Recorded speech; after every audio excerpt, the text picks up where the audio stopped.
Story 1, The Whispering Shadows. I've always considered myself a rational person. Superstitions, ghost stories, the paranormal, they were all just fabrications to me, tales spun to entertain or scare children. So when I stumbled upon the old Victorian house on Willow Lane, I didn't hesitate.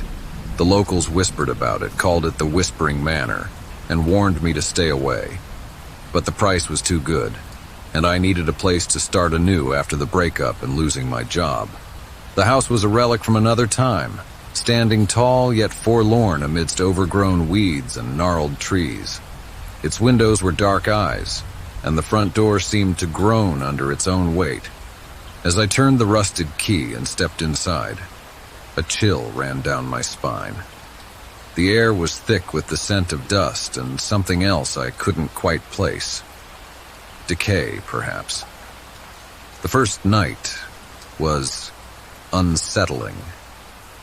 The wind howled outside, causing the old oak tree branches to scrape against the windows like skeletal fingers. As I unpacked, I could have sworn I heard faint whispers echoing through the halls, but I dismissed them as the creaks and groans of an old house settling. Around midnight, a sudden thud jolted me awake. Heart pounding, I grabbed a flashlight and ventured into the hallway. The air was colder here, and my breath formed misty clouds. The whispers returned, clearer now, almost as if they were right beside me. "Get out!" a voice hissed. I spun around, but there was no one there. The next morning, determined not to be scared off, I decided to explore the house fully. The architecture was stunning despite the neglect. Ornate woodwork, intricate stained glass windows depicting angels and demons, and a grand staircase that spiraled upwards into darkness. In the library, I found shelves lined with dusty tomes, some in languages I couldn't read. In the attic, I discovered a locked trunk. The lock was old and brittle, and it crumbled easily under a firm tap. Inside, I found a collection of letters, photographs, and a leather-bound journal belonging to a woman named Eleanor Whitlock, who had lived in the house over a century ago. Her journal started innocuously, musings about the weather, her garden, and social events. But as I delved deeper, the entries became darker. She wrote about her husband, Jonathan, a man obsessed with the occult. He conducted rituals in the basement, seeking immortality and communion with other worldly beings. Eleanor feared him, feared what he was bringing into their home. One passage stood out. October 13th, 1887. The whispers have started again. Jonathan spends his nights in the basement, chanting in languages I do not understand. Shadows move on their own, and I feel eyes upon me even when I am alone. I tried to leave today, but the doors would not open and the windows showed me reflections that were not my own.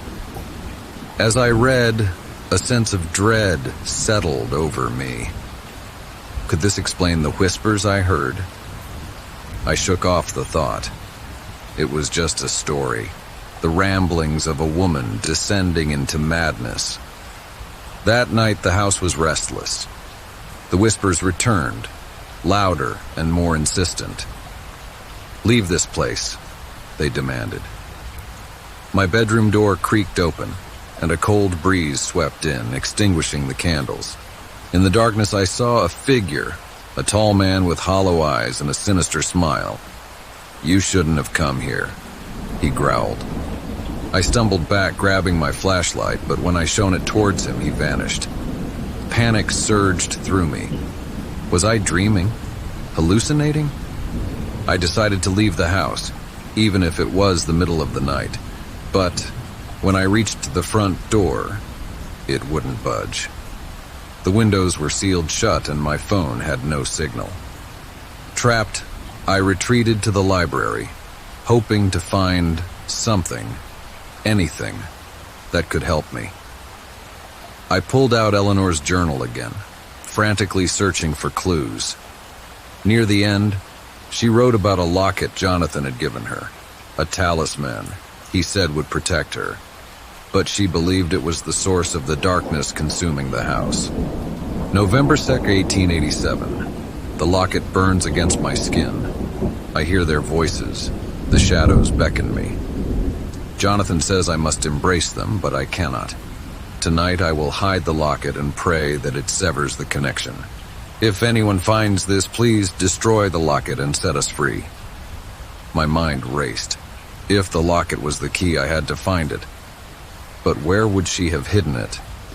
I scoured the attic, the bedrooms, even the dusty old wardrobes.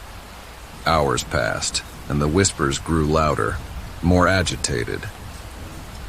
Shadows danced at the edge of my vision, and cold fingers seemed to brush against my neck. In desperation, I ventured into the basement. The air was thick, almost suffocating. The walls were lined with strange symbols, etched deep into the stone and smeared with what looked like dried blood. An altar stood at the center, covered in dusty candles and bones. On the floor, a large pentagram was drawn, its lines glowing faintly. As I approached the altar, I felt a presence behind me. Turning slowly, I saw Eleanor, her eyes wide with fear. "You must leave," she whispered. "He knows you're here." "Who?" "Jonathan?" I asked, my voice shaking. Before she could answer, a sinister laugh echoed through the chamber. Jonathan materialized from the shadows, his form distorted and grotesque. "Another soul to add to my collection," he sneered. I backed away, but the shadows blocked my escape. "What do you want?" I shouted. "Your life, your essence," he hissed. "You cannot leave." Eleanor stepped between us. "You must find the locket," she urged. "Destroy it!" With renewed determination, I searched the basement frantically. Jonathan's apparition taunted me, the shadows closing in. My hand brushed against a loose brick in the wall, and behind it I found a small compartment. Inside was the locket, a silver pendant adorned with a dark, gleaming stone. As I grabbed it, a searing pain shot through my hand. The whispers turned into screams, and the house began to shake. "Give it to me!" Jonathan roared, his form twisting into something inhuman. Clutching the locket, I ran upstairs, the house warping around me. Hallways stretched endlessly, doors led to nowhere, and the stairs seemed to crumble beneath my feet. Eleanor appeared beside me, guiding me. "You must destroy it in the fire," she said urgently. "The fireplace," I realized. Making my way to the parlor, I fought against the unseen forces trying to stop me. Furniture flew across the room, pictures fell from the walls, and the very floor seemed to ripple. I reached the fireplace and threw the locket into the flames. For a moment, nothing happened. Then, a deafening scream erupted, and a burst of dark energy exploded from the hearth, knocking me backward. When I came to, the house was silent. The oppressive atmosphere had lifted, and the air felt fresh. Sunlight streamed through the windows, and the whispers were gone. Eleanor stood before me, her form now radiant. "Thank you," she said softly. "We are free." "Is it over?" I asked. She nodded. "Jonathan's hold on this place has been broken. His soul and those he trapped can finally move on. Will the house be safe now?" "It will be just a house," she assured me. "But perhaps it's best if you don't stay." I agreed wholeheartedly. As I gathered my belongings, I noticed that the photographs in the house had changed. Where once faces were blurred or obscured, they were now clear, showing happy families and moments of joy. It was as if the house had been cleansed. I left the Whispering Manor that day, never to return. The locals were surprised to see me, having assumed the house had claimed another victim. I told them nothing of what happened, knowing they wouldn't believe me. But sometimes, late at night, I still hear whispers.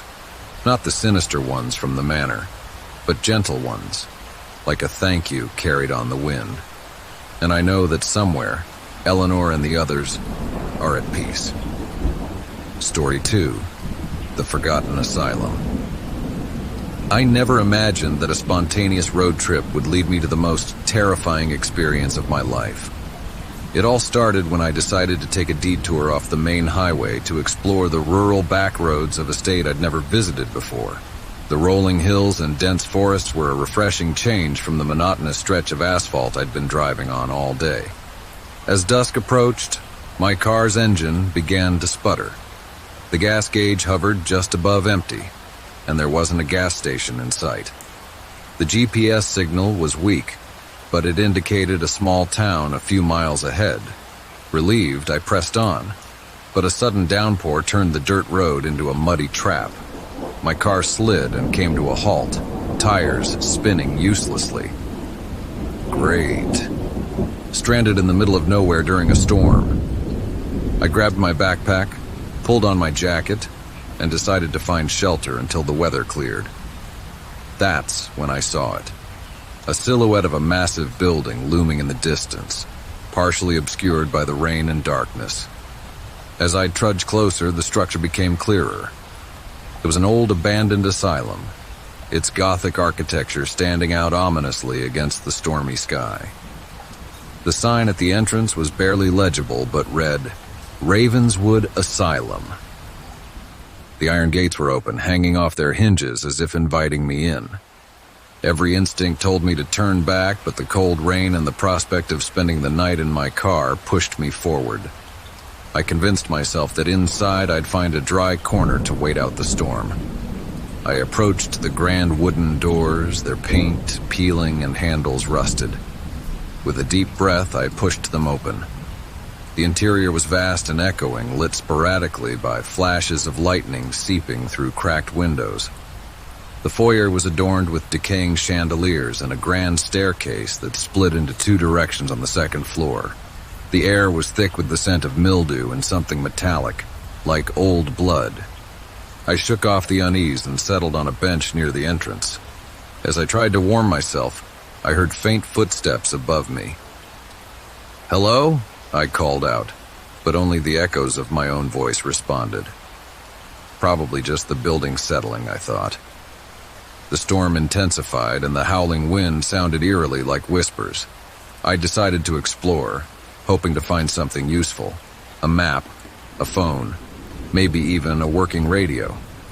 I climbed the grand staircase, each step creaking under my weight. On the second floor, the corridor stretched endlessly, lined with patient rooms. The doors were ajar, and inside each room, I glimpsed remnants of the past. Rusted bed frames, torn straitjackets, and graffiti scrawled across the walls. As I walked, a cold breeze brushed past me and I heard a giggle, a child's giggle. I froze. Is someone there? Silence. I shook my head, blaming it on my overactive imagination. Continuing down the hall, I noticed a room at the very end, with its door closed. Unlike the others, this door was pristine as if time hadn't touched it. A brass plaque read, Director's Office. Curiosity piqued, I turned the knob. The office was immaculate, a stark contrast to the decay outside. Books lined the shelves, and a large mahogany desk sat in the center. On the desk lay an open journal. I approached cautiously, feeling like an intruder. Flipping through the pages, I realized it belonged to Dr. Lawrence Harper, the asylum's director. His entries began professionally, detailing patient treatments and administrative tasks. But as I read on, they grew darker. June 3rd, 1952. The new treatment shows promise. The voices tell me we're close to a breakthrough. July 17th, 1952.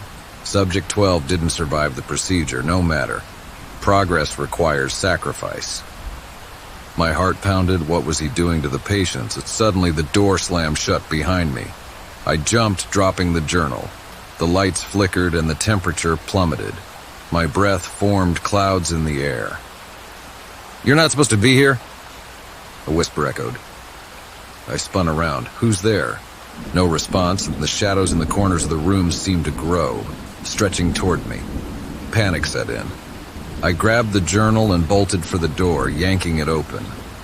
The hallway was different, longer, darker, and the doors were all closed now. I ran, but the corridor seemed endless. Doors on either side began to rattle violently as I passed, the sound of banging and screaming emanating from within. "Help us!" voices cried out. "He's coming!" A child's voice whispered in my ear, "Play with me." I felt a cold hand brush against my arm. I screamed, swatting at empty air. Up ahead, I saw a stairwell and dashed toward it. Descending quickly, I stumbled and fell, landing hard on the next floor. Groaning, I looked up to see a group of shadowy figures standing at the end of the hallway, their eyes glowing faintly. "Join us," they murmured in unison. Scrambling to my feet, I turned and ran in the opposite direction, finding myself in what appeared to be the medical wing. The smell of antiseptic and decay was overpowering. Rows of gurneys lined the corridor, some with shapes covered by stained sheets. One of the sheets began to move. A hand with long, twisted fingers emerged, reaching toward me. I backed away slowly, only to bump into a wheelchair that rolled forward on its own. Desperate to escape, I ducked into a nearby room and slammed the door. The room was dark except for a dim light flickering overhead. Medical instruments lay scattered on a table.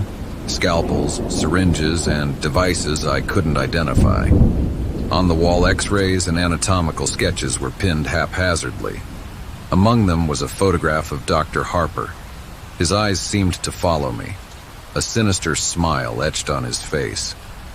The journal was still clutched in my hand. I opened it again, flipping to the last entry. October 31st, 1952. The ritual is tonight. The veil is thinnest on All Hallows' Eve. With the blood of the innocent, I shall achieve immortality. A chill ran down my spine. The date, that was the night the asylum closed after a mysterious fire killed dozens, including Dr. Harper. Suddenly, the lights went out. The room was plunged into darkness. I fumbled for my phone to use its flashlight, but the battery was dead. A soft humming filled the air, a haunting lullaby. Then, the sound of footsteps approaching. I pressed myself against the wall, heart racing.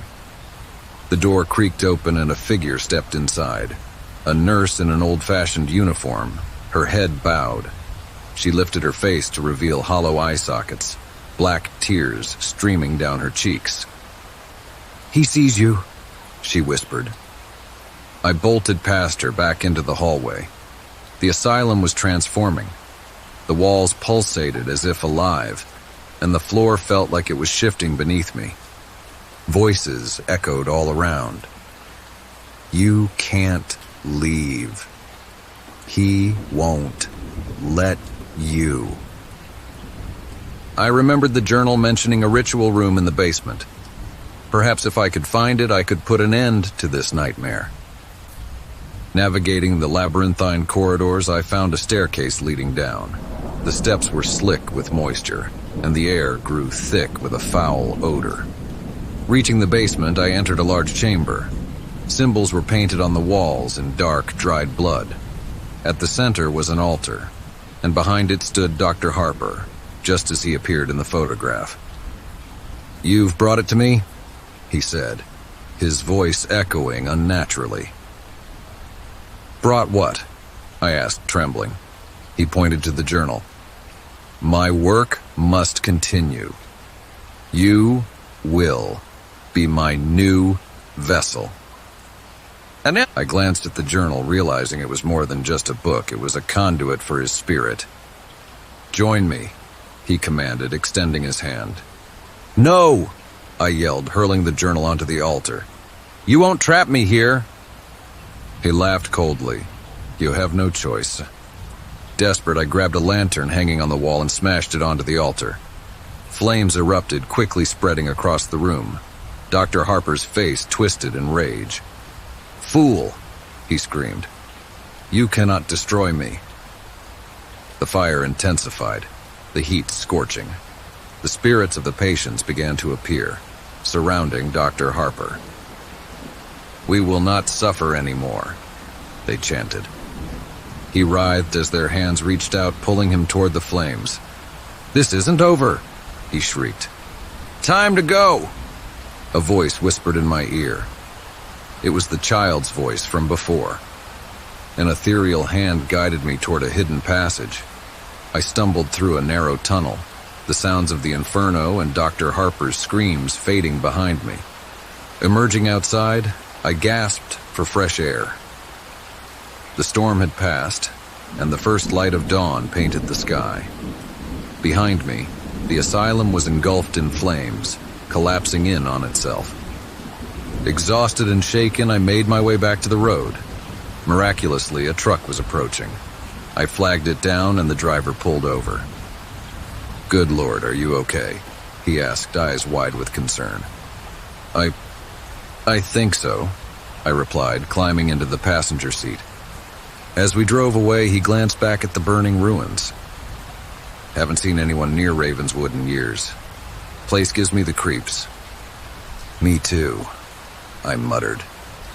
He offered me water and a blanket. "You're lucky I came by. Not many people take this road anymore." "Thank you," I said sincerely. As we reached the main highway, I felt a weight lift off my shoulders, but something nagged at me. Reaching into my pocket, I pulled out a small, ornate key, the same one I'd seen in the ritual room. I stared at it in disbelief. How did it end up with me? "Everything all right?" the driver asked. I hesitated. "Yeah, just thought I lost something." He nodded and turned up the radio. I closed my eyes, trying to make sense of everything. Weeks later, back home, I researched Ravenswood Asylum. Reports confirmed it had burned down decades ago after a series of unexplained deaths. Dr. Lawrence Harper's body was never found. I still have the key. Sometimes I hear whispers when I hold it, faint and distant. I keep it locked away, a reminder of that night. I've come to accept that some places are haunted by more than just memories, and that curiosity can lead us down dark paths best left unexplored. Story 3. The Silent Village. I've always been a city person. The hustle and bustle, the constant hum of life. It was all I knew and all I ever wanted. So when my grandmother passed away and left me her old house in a remote village I'd never heard of, I wasn't exactly thrilled. But with my job gone and nowhere else to go, I decided to at least check it out. The village of Ravenwood was nestled deep within a forest, miles away from any major road. As I drove down the winding, narrow path leading to it, my GPS signal faded, leaving me relying on handwritten directions. Tall, ancient trees loomed over the road, their branches intertwining to form a canopy that blocked out most of the sunlight. The air was thick with the scent of moss and damp earth. When I finally arrived, the village seemed frozen in time. Old stone cottages lined the cobblestone streets, and not a single person was in sight. An eerie silence hung over the place, broken only by the distant cawing of crows. I parked my car outside my grandmother's house, a quaint two-story building with ivy crawling up its walls. Inside, the house was filled with antique furniture, dusty books, and the lingering scent of lavender. I wandered through the rooms, memories of childhood visits flickering at the edges of my mind. In the study, I found a letter addressed to me in my grandmother's elegant handwriting. "Dearest Amelia," it began, "if you're reading this, it means I've passed on, and you've returned to Ravenwood. There are things you need to know about this place, secrets that have been kept for generations. Please, be careful. And whatever you do not stay out after dark." A chill ran down my spine. What did she mean? I dismissed it as the ramblings of an old woman. She'd always been superstitious. As evening approached, I realized I hadn't seen a single villager all day. No shops were open, no lights in the windows. The silence was unsettling. I decided to explore, hoping to find someone who could explain this ghost town. Walking down the deserted streets, I noticed the houses were all well-maintained, but lifeless. Then, out of the corner of my eye, I saw a curtain twitch in an upstairs window. "Hello," I called out, but there was no response. I reached the village square, where a large stone well stood at its center. Carved into the stone were strange symbols and words in a language I didn't recognize. An old man sat on a bench nearby, his eyes fixed on me. "Good evening," I said, relieved to finally see someone. "I'm Amelia. I just arrived." "You shouldn't be out," he interrupted, his voice hoarse. "It's nearly nightfall." "I'm sorry." He stood up abruptly. "Go home. Lock your doors. Do not open them for anyone." Without another word, he shuffled away, glancing nervously at the darkening sky. Confused and a bit unnerved, I headed back to my grandmother's house. The sun had dipped below the horizon, and shadows stretched long across the streets. As I walked, I heard a faint whispering sound, like the rustling of leaves, but there was no wind. Back inside, I locked the door, feeling silly for letting the old man's warning get to me. I prepared a simple dinner and settled in the living room with one of my grandmother's books. The house was quiet, too quiet. Every creak made me jump. Around midnight, I was jolted awake by a sound, a soft tapping at the front door. I hadn't realized I'd fallen asleep. The tapping continued, persistent and rhythmic. I approached the door cautiously. "Hello? Who's there?" No answer, just the tapping. I peered through the peephole but saw nothing but darkness. The tapping grew louder, more insistent. Against my better judgment, I unlatched the door and opened it a crack. There was no one there. A cold breeze swept past me, carrying a whisper that sent chills down my spine. "Amelia?" It was barely audible, but unmistakable. I slammed the door shut, heart pounding. This was absurd. Perhaps the isolation was getting to me. I decided to head upstairs to bed, hoping sleep would calm my nerves. As I climbed the stairs, the whispering began again. More voices this time, overlapping and indistinct. They seemed to be coming from the walls themselves. I hurried into my bedroom, shutting the door behind me. In the corner of the room stood an old wardrobe, something I hadn't noticed before, a small symbol carved into the wood, the same as those on the well. Curiosity overcame my fear. I opened the wardrobe, expecting to find nothing more than old clothes. Instead, I found a narrow staircase descending into darkness. This couldn't be right. A staircase inside a wardrobe, it felt like something out of a nightmare. But a strange compulsion urged me to descend. Grabbing a flashlight from my bag, I took a deep breath and began to climb down. The steps creaked underfoot and the air grew colder the deeper I went. The whispering grew louder, echoing off the stone walls. After what felt like an eternity, I reached the bottom. I found myself in an underground chamber lined with stone pillars. In the center was a large, circular stone slab engraved with the same symbols. Surrounding it were figures in dark cloaks, their faces hidden. They chanted in low, guttural tones. Fear rooted me to the spot.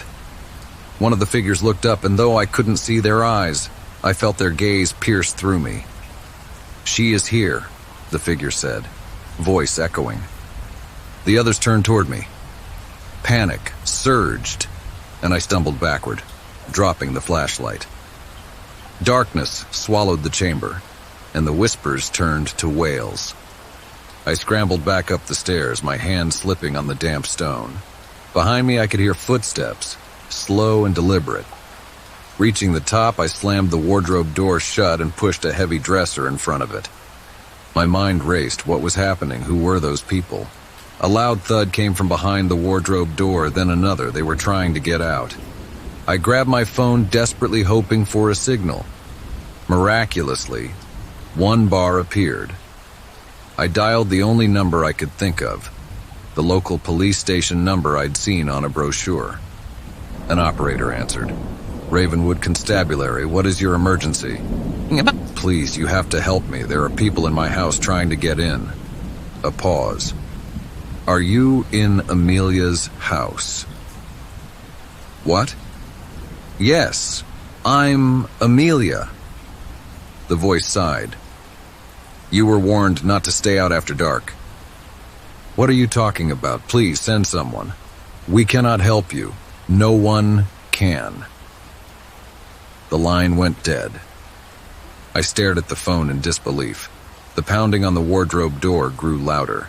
Suddenly, all the lights in the house went out. I was plunged into darkness. The whispers filled the air. Closer now. I felt a cold breath on the back of my neck. Amelia, a voice hissed. I ran blindly toward the stairs, tripping and falling hard. Pain shot through my ankle, but adrenaline pushed me forward. I made it downstairs and headed for the front door. As I reached it, it swung open on its own. Outside, the village was transformed. Figures stood in the streets, their faces pale and eyes glowing faintly. They moved toward me in unison, mouths moving but making no sound. I backed into the house, but the cloaked figures from the chamber were now descending the stairs, blocking my retreat. "Why are you doing this?" I screamed. One of them stepped forward, lowering their hood. It was my grandmother. "Grandma," I whispered, hope and fear swirling within me. Her eyes were cold. "You should have stayed away, Amelia, but now that you're here, the ritual can be completed." "What ritual? What are you talking about?" She reached out a hand. "Our bloodline must continue. The village depends on it." I shook my head, tears streaming down my face. "No, this can't be real." She gestured, and the figures closed in around me. "It is an honor, my dear. Embrace your destiny." I turned and ran out the door, pushing past the villagers. They reached out to me, their touch icy cold. My injured ankle gave way, and I fell to the ground. Above me, the sky churned with dark clouds, forming a vortex that seemed to center over the village. From it, a low hum resonated, growing louder by the second. The villagers formed a circle around me, chanting in that strange language. My grandmother stood over me, a ceremonial dagger in her hand. "With this sacrifice, we renew the pact," she intoned. I struggled, but invisible forces held me down. The dagger gleamed as she raised it high. At that moment, a flash of blinding light burst from the vortex, and a deafening roar filled the air. The ground shook violently, knocking the villagers off their feet. The invisible bonds holding me loosened, and I seized the opportunity. I got up and limped toward my car, which was thankfully still parked where I'd left it. Fumbling with the keys, I managed to get the door open and started the engine. The villagers were regaining their composure, turning their gaze toward me. I slammed on the accelerator, the car lurching forward. As I sped away, I glanced in the rearview mirror. The village was shrouded in darkness, the vortex swallowing it whole. The road ahead was treacherous, but I didn't dare slow down. After what felt like hours, I saw the glow of headlights approaching. A police car. I flagged it down, nearly crashing into it. Two officers got out, their expressions a mix of concern and confusion. "Miss, are you all right?" one of them asked. I burst into tears. "Please, you have to help me. The village, Ravenwood, the people there tried to..." He exchanged a glance with his partner. "Miss, Ravenwood was abandoned over 50 years ago. There's nothing there." "No, I was just there. My grandmother's house, the villagers, they tried to kill me." He shook his head. "We've had reports like this before, people getting lost and imagining things. Come on, we'll take you to the station. But I'm telling the truth. We'll sort it out, don't worry." Exhausted and defeated, I agreed. As I sat in the back of the police car, I looked back one last time. The road behind was enveloped in darkness, as if the village had never existed. In the days that followed, I tried to find any record of Ravenwood or my grandmother's house. There was nothing. No property records, no mentions in any archives. But I know what I experienced was real. Sometimes in the quiet of the night, I hear whispers calling my name, and I wonder if the village is still out there, waiting for me to return. Story 4, The Mirror's Edge. I've always prided myself on being a logical person. As a psychologist specializing in cognitive behavioral therapy, I help others navigate the labyrinth of their minds. Ironically, it never occurred to me that I might one day get lost in my own. It all started after I moved into a new apartment downtown. It was a sleek, modern place with floor-to-ceiling windows and minimalist decor. The kind of place that made you feel important just by living there. I was on the 10th floor and the view was spectacular, a sprawling cityscape that glittered like a galaxy at night. One evening, after a particularly long day at the clinic, I returned home feeling drained. I poured myself a glass of red wine and sank into the leather couch. The silence was comforting at first, but soon it became oppressive. I decided to play some music, something soft to unwind. As I walked past the large mirror in the hallway, a stylish piece with an ornate silver frame, I thought I saw something out of the corner of my eye, a flicker of movement that didn't match my own. I paused and turned to look directly into the mirror. Nothing unusual, just my tired reflection staring back at me. Shrugging it off, I went to bed early. That night, I had vivid nightmares. I was running through a maze of mirrors, each one reflecting a distorted version of myself. No matter which way I turned, I couldn't find the exit. The reflections began to step out of the mirrors, closing in on me. I woke up in a cold sweat, heart pounding. The next morning, I chalked it up to stress. Work had been intense lately, with a caseload of patients dealing with severe anxiety and depression. Their stories weighed on me more than usual.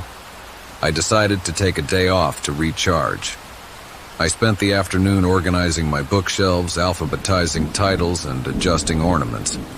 As I passed by the hallway mirror again, I felt an odd sensation, a slight dizziness, like the world had tilted for just a second. I glanced into the mirror and saw my reflection, but something was off. My reflection's smile seemed a bit wider than mine, the eyes a touch too bright. I blinked and the image was normal again. A creeping unease settled in my stomach. Was I hallucinating? I considered calling a colleague to discuss it, but decided against it.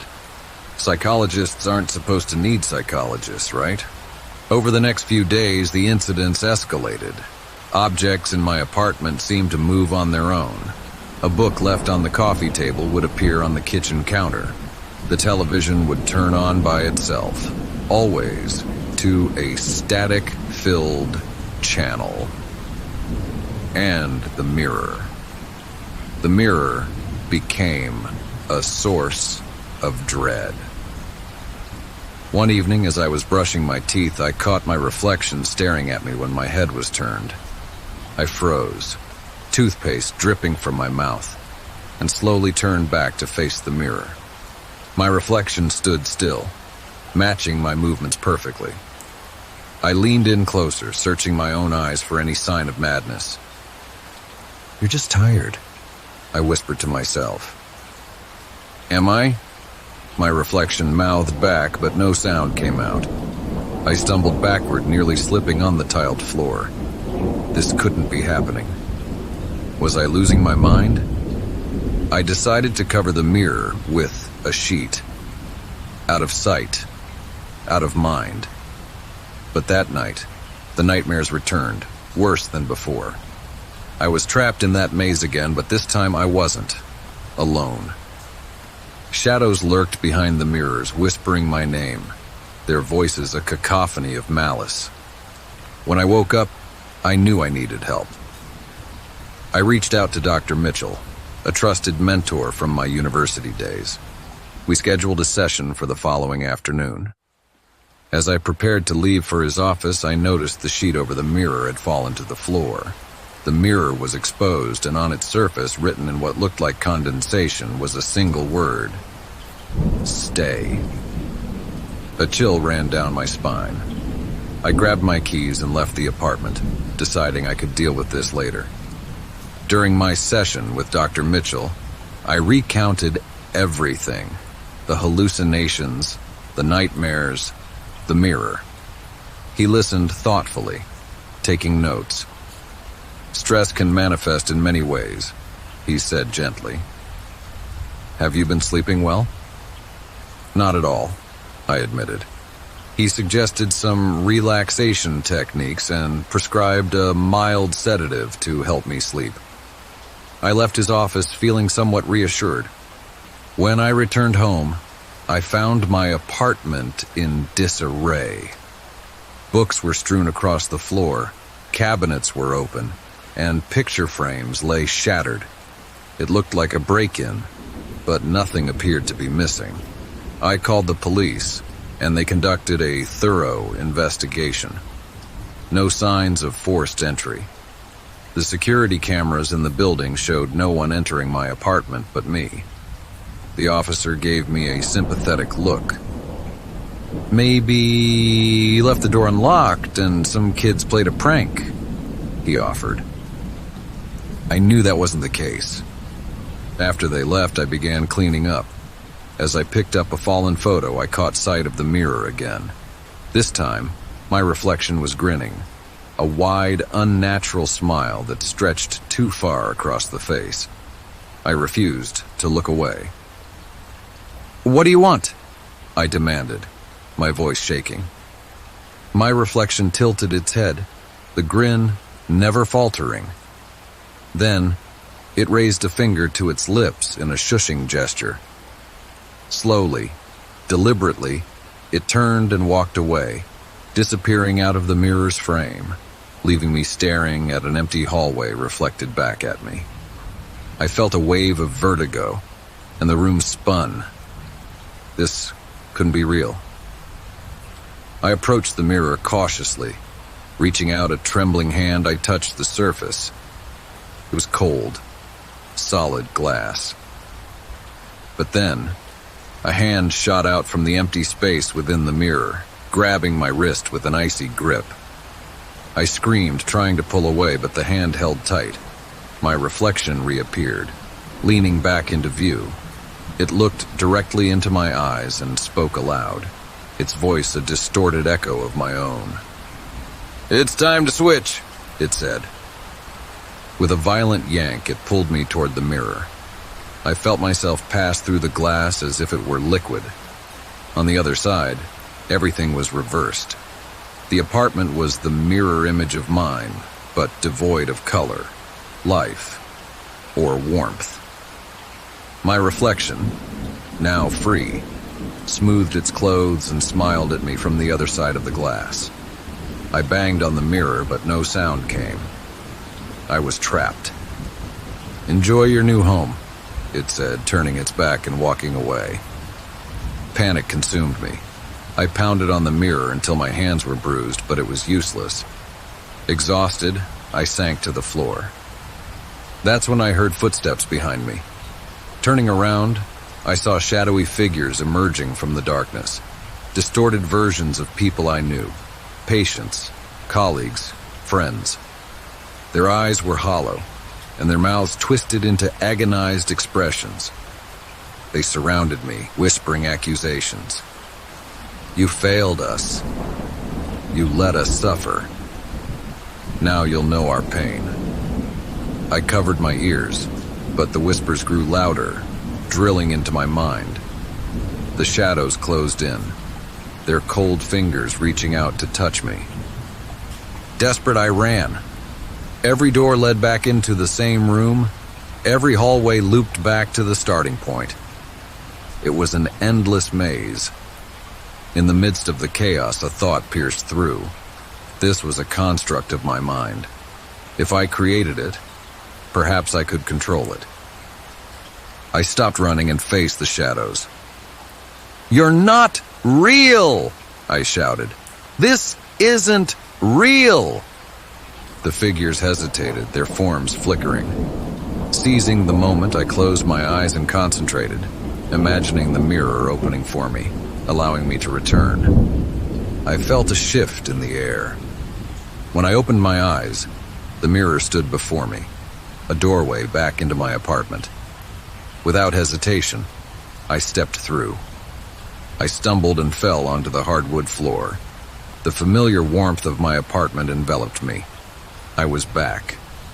But as I stood up, I saw my reflection in the mirror, matching my movements perfectly. Relief washed over me. Maybe it was over.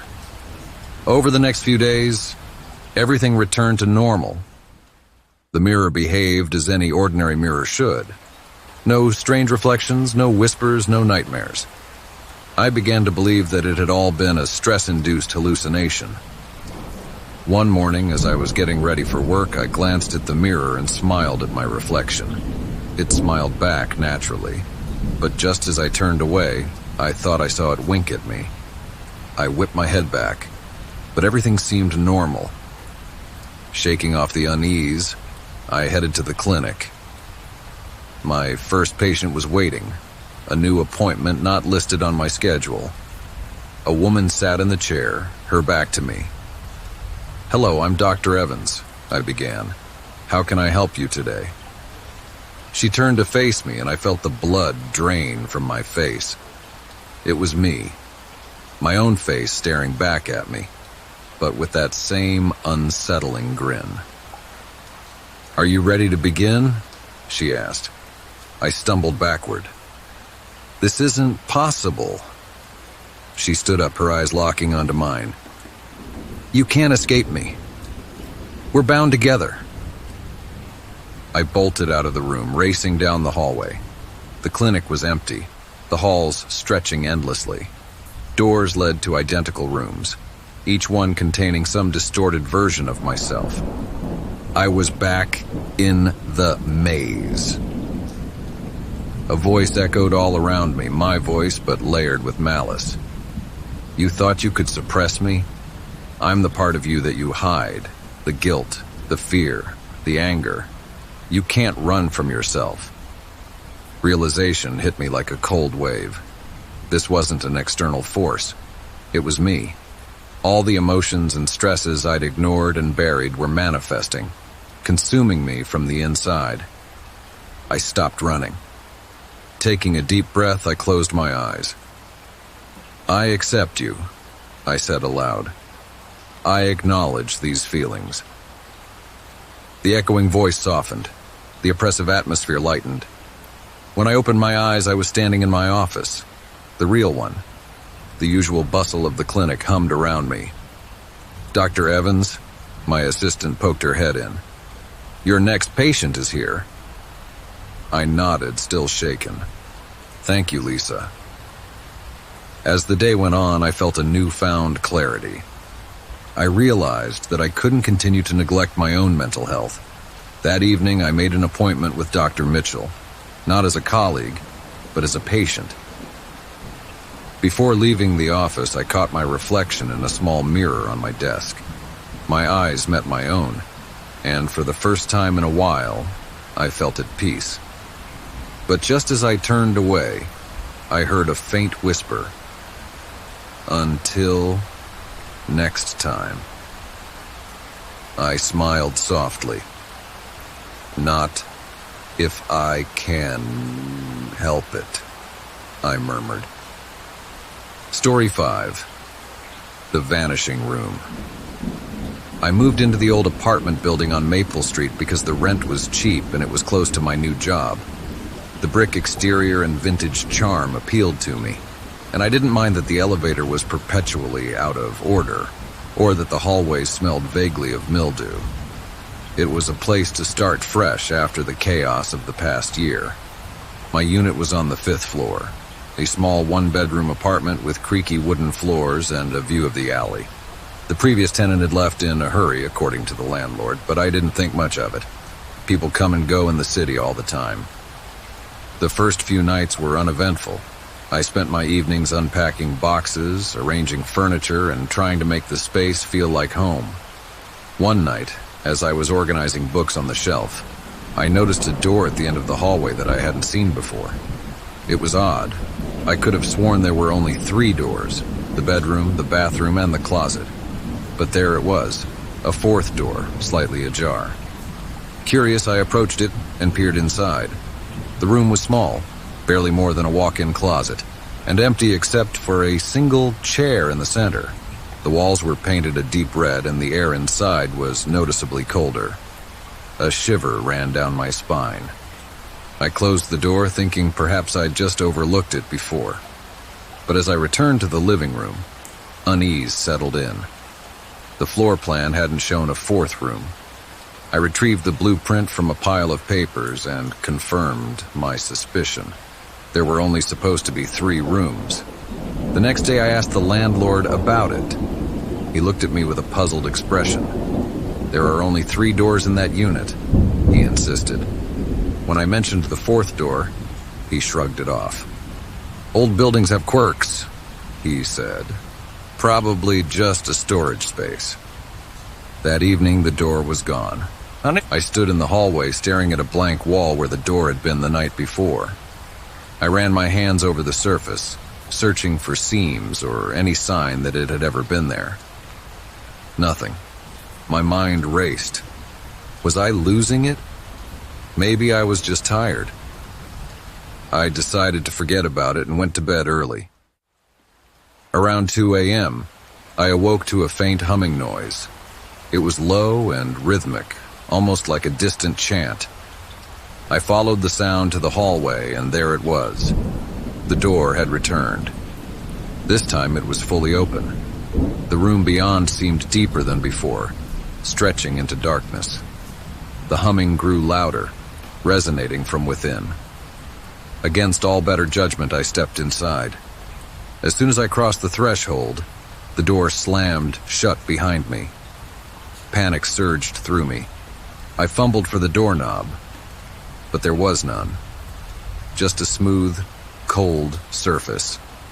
The humming intensified and shadows began to move along the walls, twisting and contorting into grotesque shapes. I pressed myself against the wall, heart pounding. "This isn't real," I whispered. "It's just a nightmare." Suddenly a figure emerged from the darkness, a tall silhouette with elongated limbs and eyes that glowed faintly. It moved slowly toward me, its movements jerky and unnatural. "Why are you here?" it asked, its voice a distorted echo. I don't know," I stammered. "You shouldn't have come," it hissed. Desperate, I searched for another exit. At the far end of the room, I spotted a faint light. Summoning all my courage, I sprinted toward it. The floor seemed to stretch beneath me, the distance elongating as I ran. Finally, I reached the light, a small window. I tried to open it, but it was sealed shut. Behind me, the creature drew closer. "Stay with us," it whispered. In a last act of desperation, I smashed the glass with my elbow, shards slicing into my skin. I climbed through the window and fell, landing not outside, but back in my own bedroom. Gasping for breath, I looked around. Everything was as it should be. No cuts on my arm, no shattered glass. It was morning, sunlight streaming through the curtains. Had it all been a dream? I went to the hallway. The fourth door was gone. Over the next few days, I tried to convince myself it was just a hallucination brought on by stress. But every night, at exactly 2 a.m., the humming returned. I refused to leave my bed, covering my ears and squeezing my eyes shut until it stopped. One evening I returned home to find a note slipped under my door. It was from Mrs. Thompson, the elderly woman who lived across the hall. "We need to talk," it read. I knocked on her door, and she ushered me in hurriedly. Her apartment was cluttered with antiques and the heavy scent of mothballs. "You've seen the room, haven't you?" she asked, eyes wide with fear. I hesitated before nodding. "They told me you'd arrived," she said cryptically. "Who told you?" "The others. The ones trapped between." She explained that the building was a nexus, a place where the veil between worlds was thin. Certain rooms appeared and disappeared, luring residents inside. Those who entered were seldom seen again. "Why me?" I asked. "It seeks those who are vulnerable," she replied. "Those who are alone." She handed me a small amulet on a chain. "Wear this. It might offer some protection." That night I wore the amulet and waited. At 2 a.m., the humming began, but it was fainter. I stepped into the hallway. The fourth door was there, but this time it was closed and locked. Feeling emboldened, I decided to leave the apartment. I couldn't stay there any longer. I packed a bag and headed for the door, but as I reached for the handle, the lights flickered and went out. The humming grew louder surrounding me. Shadows slithered along the walls, and the floorboards creaked under invisible footsteps. "You're not leaving," a voice echoed. I ran back to the living room, searching for my phone, but it was dead. The windows were sealed, the glass unbreakable. Panic consumed me. "Mrs. Thompson!" I shouted, hoping she could hear me. Silence. Then, a knock at my door. I approached cautiously. "Mrs. Thompson?" No answer. Another knock, more insistent, and I opened the door. No one was there. But across the hall, her door was ajar. I stepped out into the hallway. The air was heavy, each breath a struggle. I pushed open her door fully. Her apartment was empty, completely bare, as if no one had lived there for years. Confusion and fear blurred together. I backed away, and that's when I saw it. The fourth door was now at the end of the hallway. I turned to retreat, but the hallway behind me stretched endlessly. The doors to other apartments vanished. I was trapped. The door creaked open, darkness spilling out like a tangible force. The humming became a cacophony, voices overlapping in a discordant chant. With no other option, I clutched the amulet and stepped toward the door. As I neared, a hand reached out, a pale, slender hand that grasped my wrist tightly. "Help us," a voice pleaded. I looked into the doorway and saw faces, dozens of them, eyes wide with terror. "Set us free," they begged. "How?" I asked, my voice barely audible. "Destroy the anchor," they whispered in unison. "Break the connection." The amulet grew warm in my hand. I understood then. It was the key. Summoning all my strength, I hurled the amulet into the darkness beyond the door. A blinding light erupted, and the voices rose in a collective scream. The hallway shook and the door began to close. I stumbled back as it slammed shut, the seams around it glowing before fading into the wall. Suddenly, the lights returned. The hallway was normal again. Doors to other apartments reappeared, and faint sounds of life echoed from within them. I knocked on Mrs. Thompson's door. This time she answered. "Did it work?" she asked softly. I think so." She smiled sadly. "You've done more than you know." The next day, I packed my things and left the building for good. As I drove away, I glanced back to see the old apartment complex standing quietly under the morning sun, as if nothing had ever happened. I found a new place on the other side of town, a modern building with lots of light and no history. Life slowly returned to normal, but sometimes late at night, I think I hear a faint humming in the distance. I try to ignore it, because some doors once closed are better left unopened. Story 6, The Lost Signal. I work as a freelance journalist, always chasing the next big story, when a series of unexplained disappearances started happening in a small town nestled deep in the mountains. I knew I had to investigate. The town, Willow Creek, wasn't on any of the major maps, but with some digging I found it, a dot surrounded by dense forest and jagged peaks. I packed my bags and set out, driving for hours until the paved roads turned to gravel and then to dirt. By the time I arrived, dusk was settling in. The town was eerily quiet. Old wooden houses lined the single street, their windows dark and unwelcoming. There was no cell service, and my car radio had been nothing but static for the last hour. I checked into the only inn, a creaky 2-story building that had seen better days. The innkeeper, an elderly man named Samuel, eyed me warily. "Not many visitors out this way?" he said, handing me an old-fashioned key. "I'm here about the disappearances," I replied, watching for his reaction. He stiffened. "Best not to go poking around. People around here don't take kindly to strangers asking questions." Not exactly a warm welcome, but I'd dealt with worse. In my room, I set up my equipment. Laptop, voice recorder, camera. Without internet or phone service, I'd have to document everything manually.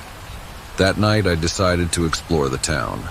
The air was thick with fog, and the only sound was the crunch of gravel under my boots. As I walked, I noticed something odd. There were no lights in any of the houses. No signs of life at all. Suddenly, a faint crackle broke the silence.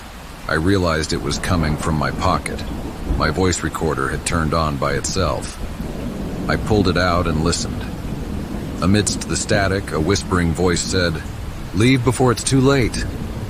A chill ran down my spine. I looked around, but the street was empty. "Hello?" I called out. No response. I decided to return to the inn. As I walked back, the fog grew denser, swirling around me like a living thing. The buildings seemed to shift in the mist, and for a moment I feared I was lost. Then, out of the corner of my eye, I saw a figure standing under a street lamp. A woman in a long dress, her face obscured by shadow. "Excuse me," I called, approaching her. "Do you live here?" She didn't respond. As I got closer, she turned and vanished into the fog. I hurried after her, but when I reached the spot where she'd stood, there was no one there. Back at the inn, I confronted Samuel. "What's going on in this town? I saw a woman outside, and my recorder..." He held up a hand. "I warned you not to pry. The townsfolk, they don't like outsiders. But where is everyone? The town seems deserted." He sighed heavily. "They're here, but not in the way you think." Before I could ask what he meant, he retreated into a back room, locking the door behind him. Frustrated, I returned to my room. I played back the recording again. This time, the whisper was clearer. "The signal binds us. Beware the signal." I didn't sleep much that night. The next morning, I decided to explore the outskirts of town. Perhaps there was someone who would talk to me. As I walked, I noticed strange symbols carved into the trees, circles intersected by jagged lines resembling radio waves. I followed a narrow path that led into the forest. The silence was oppressive, the only sound being my own footsteps. After about an hour, I came across a clearing. In the center stood a large, rusted radio tower, its metal frame piercing the sky. Curious, I approached it. At the base of the tower, I found a small building with the door ajar. Inside was a control room filled with outdated equipment, dials, switches, and monitors that flickered with static. I flipped a switch and the equipment hummed to life. A burst of static filled the room, followed by fragmented voices overlapping each other. Trap. Can't escape. The signal holds a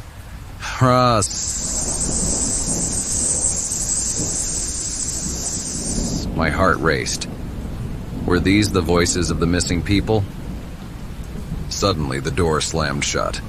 The monitors went dark and the room was plunged into silence. Then, a low-frequency hum began to build, vibrating through the floor. I tried the door, but it wouldn't budge. Panic set in. I banged on the door, shouting for help. The hum grew louder and the air seemed to thicken. I felt disoriented, as if the room was spinning. The static returned, and amidst the chaos, I heard my own voice whisper, "You shouldn't have come." Everything went black. I awoke on the floor of the control room, the equipment silent. Dazed, I stumbled outside. The sun was setting, bathing the forest in an eerie orange glow. I made my way back to town, but something was different.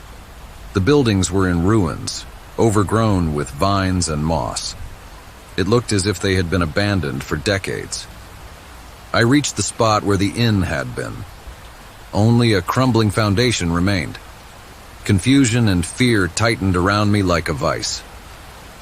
"Hello?" I shouted, my voice echoing. "Is anyone here?" Silence. I checked my watch.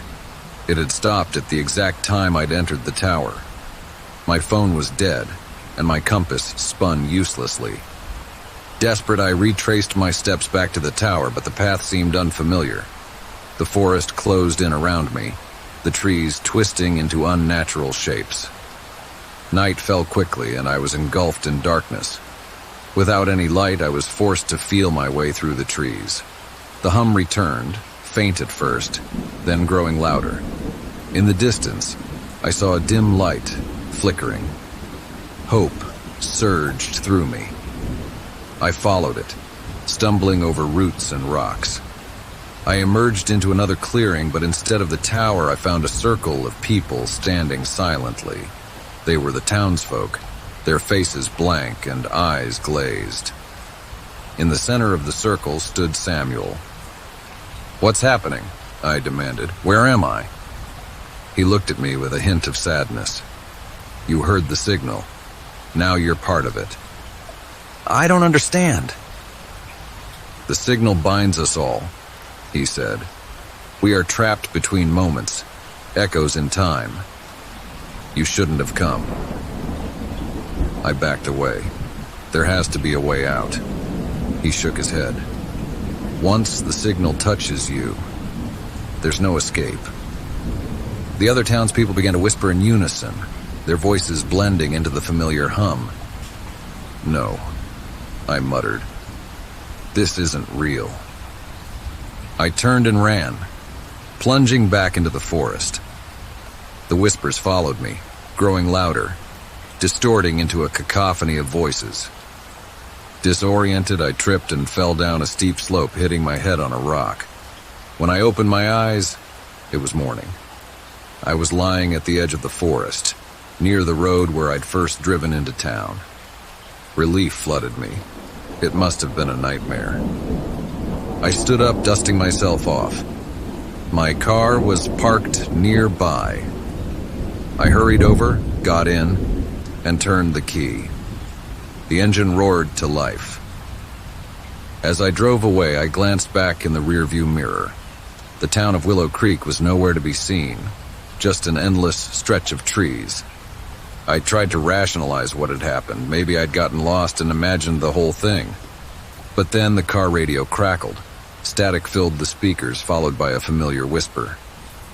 "You can't escape the signal." My heart pounded. I switched off the radio, but the whispering continued, growing louder. The compass on my dashboard spun wildly. Panic gripped me as the road began to loop, leading me back to the same spot no matter which direction I turned.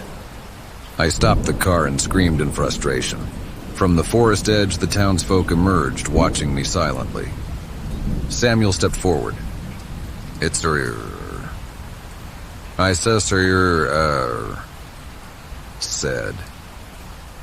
Accept your fate." I shook my head. "No, this can't be happening." The hum enveloped me, the vibration shaking the car. The world around me blurred, and darkness closed in once more. I don't know how long I've been here now. Days, months? Time doesn't seem to exist in this place. I'm writing this in hopes that someone will find it, that someone will know what happened. If you're reading this, heed my warning. Stay away from Willow Creek, and if you ever hear the signal, do not follow it. Because once it finds you, there's no turning back. Story 6. The Lost Signal. I work as a freelance journalist, always chasing the next big story. When a series of unexplained disappearances started happening in a small town nestled deep in the mountains, I knew I had to. So investigate. The town Willow Creek wasn't on any major maps, but with some digging I found it. A dot surrounded by dense forest and jagged peaks. I packed my bags and set out, driving for hours until the paved roads turned to gravel, and then to dirt. By the time I arrived, dusk was settling in. The town was eerily quiet.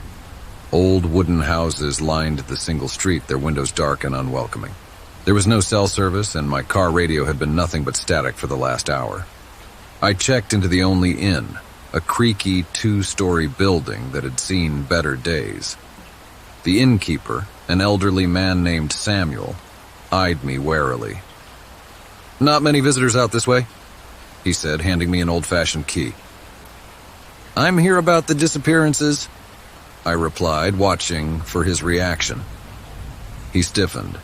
"Best not to go poking around. People around here don't take kindly to strangers asking questions." Not exactly a warm welcome, but I dealt with worse. In my room, I set up my equipment. Laptop, voice recorder, camera. Without internet or phone service, I'd have to document everything manually. That night I decided to explore the town. The air was thick with fog, and the only sound was the crunch of gravel under my boots. As I walked, I noticed something odd. There were no lights in any of the houses. No signs of life at all. Suddenly, a faint crackle broke the silence. I realized it was coming from my pocket. My voice recorder had turned on by itself. I pulled it out and listened. Amidst the static, a whispering voice said, "Leave before it's too late." A chill ran down my spine. I looked around, but the street was empty. "Hello?" I called out. No response. I decided to return to the inn. As I walked back, the fog grew denser, swirling around me like a living thing. The buildings seemed to shift in the mist, and for a moment, I feared I was lost. Then, out of the corner of my eye, I saw a figure standing under a street lamp.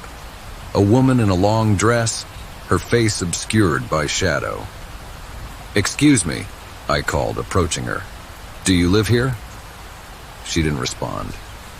As I got closer, she turned and vanished into the fog.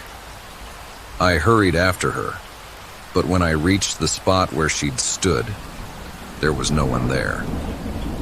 Back at the inn, I confronted Samuel. "What's going on in this town? I saw a woman outside, and my recorder..." He held up a hand. "I warned you not to pry. The townsfolk, they don't like outsiders." But where is everyone? The town seems deserted. He sighed heavily. They're here, but not in the way you think. Before I could ask what he meant, he retreated into a back room, locking the door behind him. Frustrated, I returned to my room. I played back the recording again. This time, the whisper was clearer. The signal binds us. Beware the signal.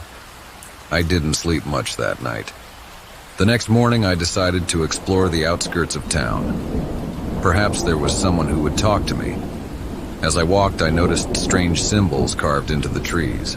Circles intersected by jagged lines, resembling radio waves. I followed a narrow path that led into the forest. The silence was oppressive, the only sound being my own footsteps. After about an hour, I came across a clearing. In the center stood a large, rusted radio tower, its metal frame piercing the sky. Curious, I approached it.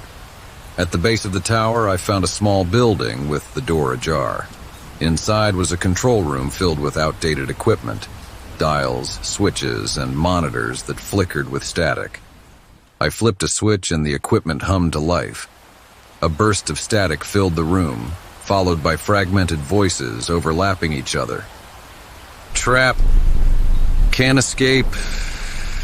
The signal holds us. My heart raced.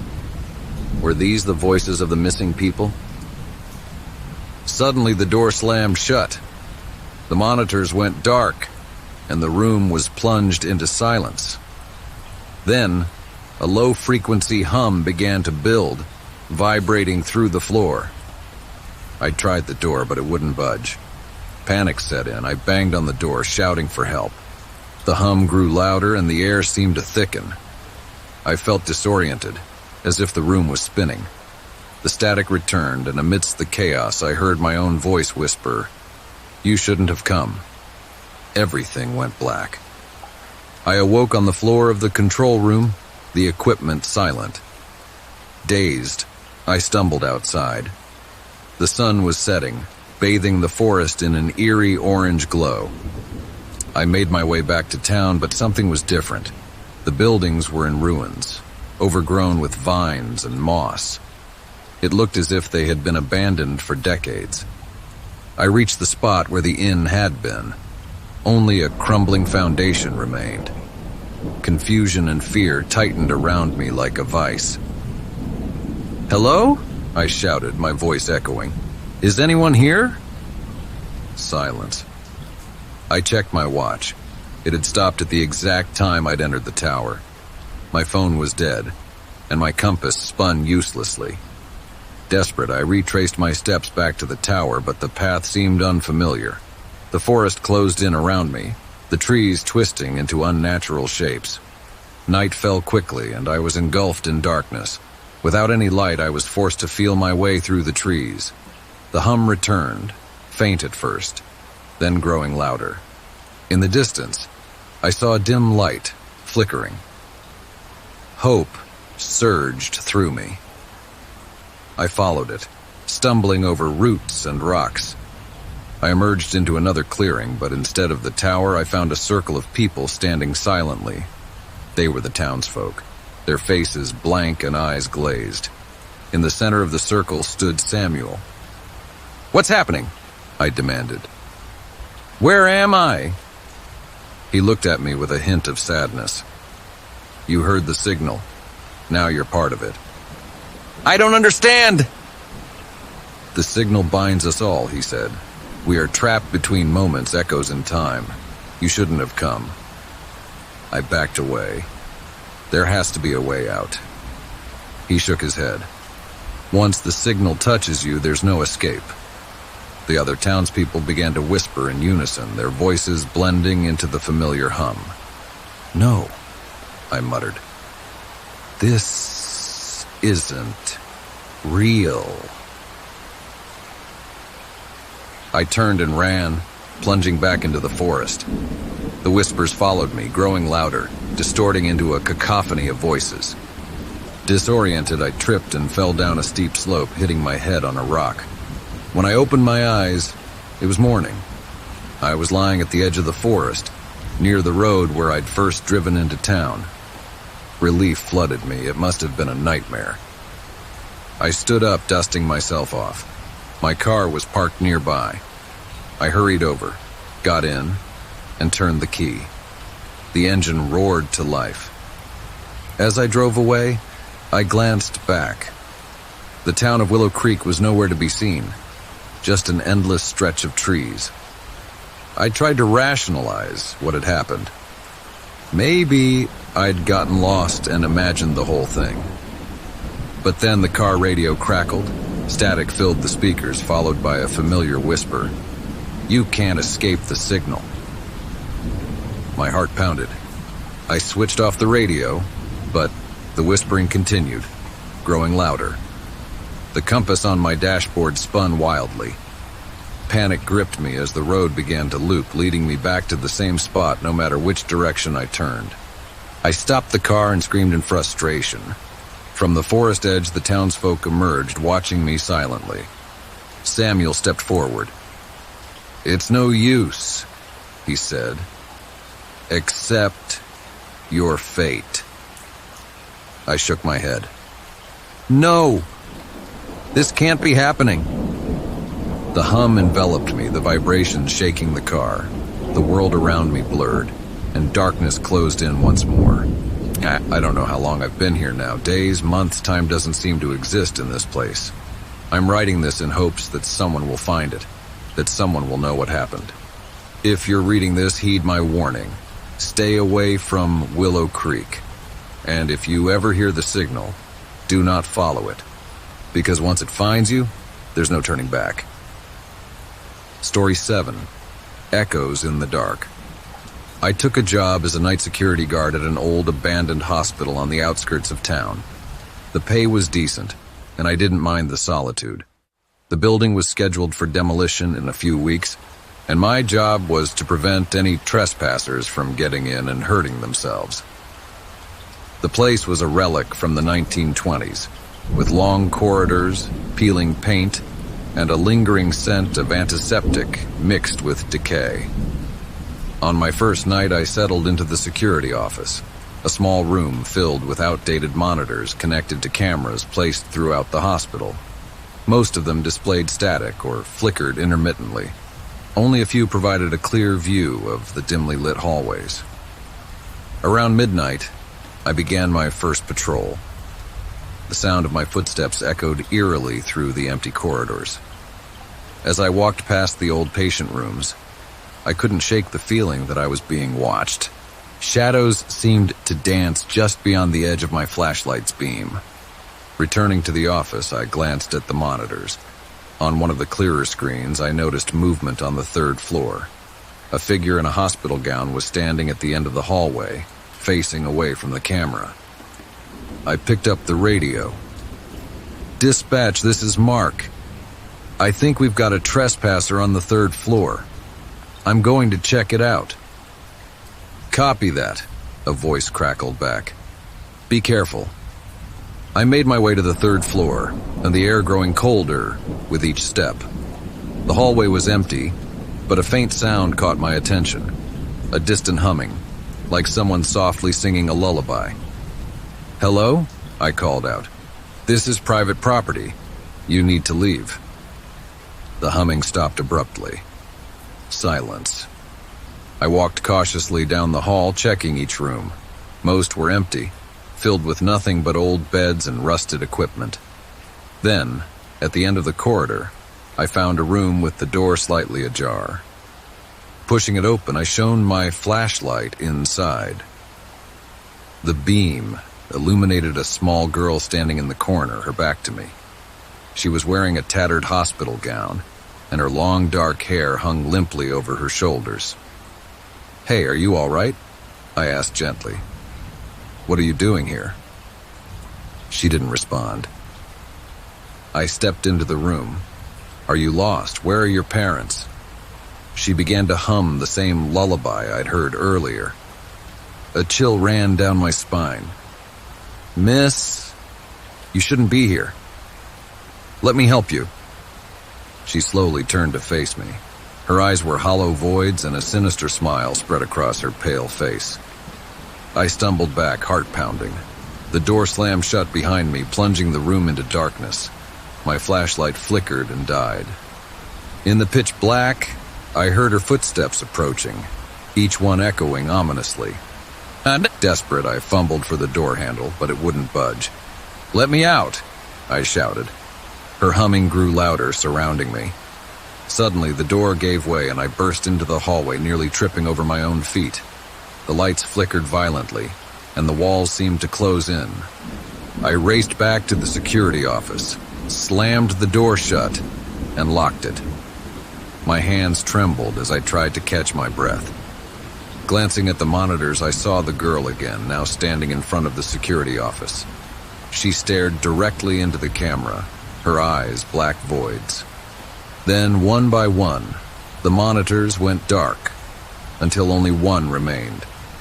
The feed from inside the office. I saw myself on the screen, and behind me the girl appeared, inches away. I spun around, but the room was empty. A whisper echoed in my ear. "You can't leave." The door creaked open and the lights went out completely. I don't remember much after that. I woke up outside the hospital the next morning, the sun rising over the horizon. My car was parked where I'd left it, but my keys were missing. I quit that day, refusing to return to that cursed place. Weeks later, I read that the demolition crew had halted work on the hospital. Workers reported strange occurrences, tools disappearing, equipment malfunctioning, eerie voices in the halls. They say the hospital still stands, a decaying monument to the past. And sometimes at night, passers-by claim they hear a faint lullaby drifting from its darkened windows. Story 8. The Whispers of the Well. Growing up in a small rural town, there wasn't much to do for fun.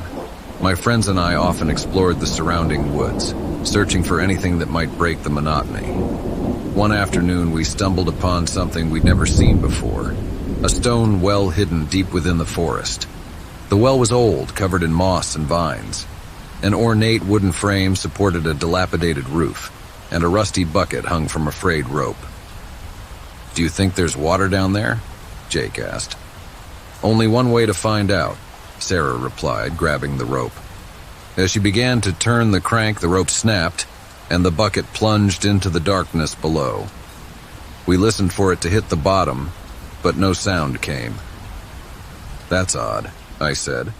"It must be deeper than it looks." Curiosity got the better of me.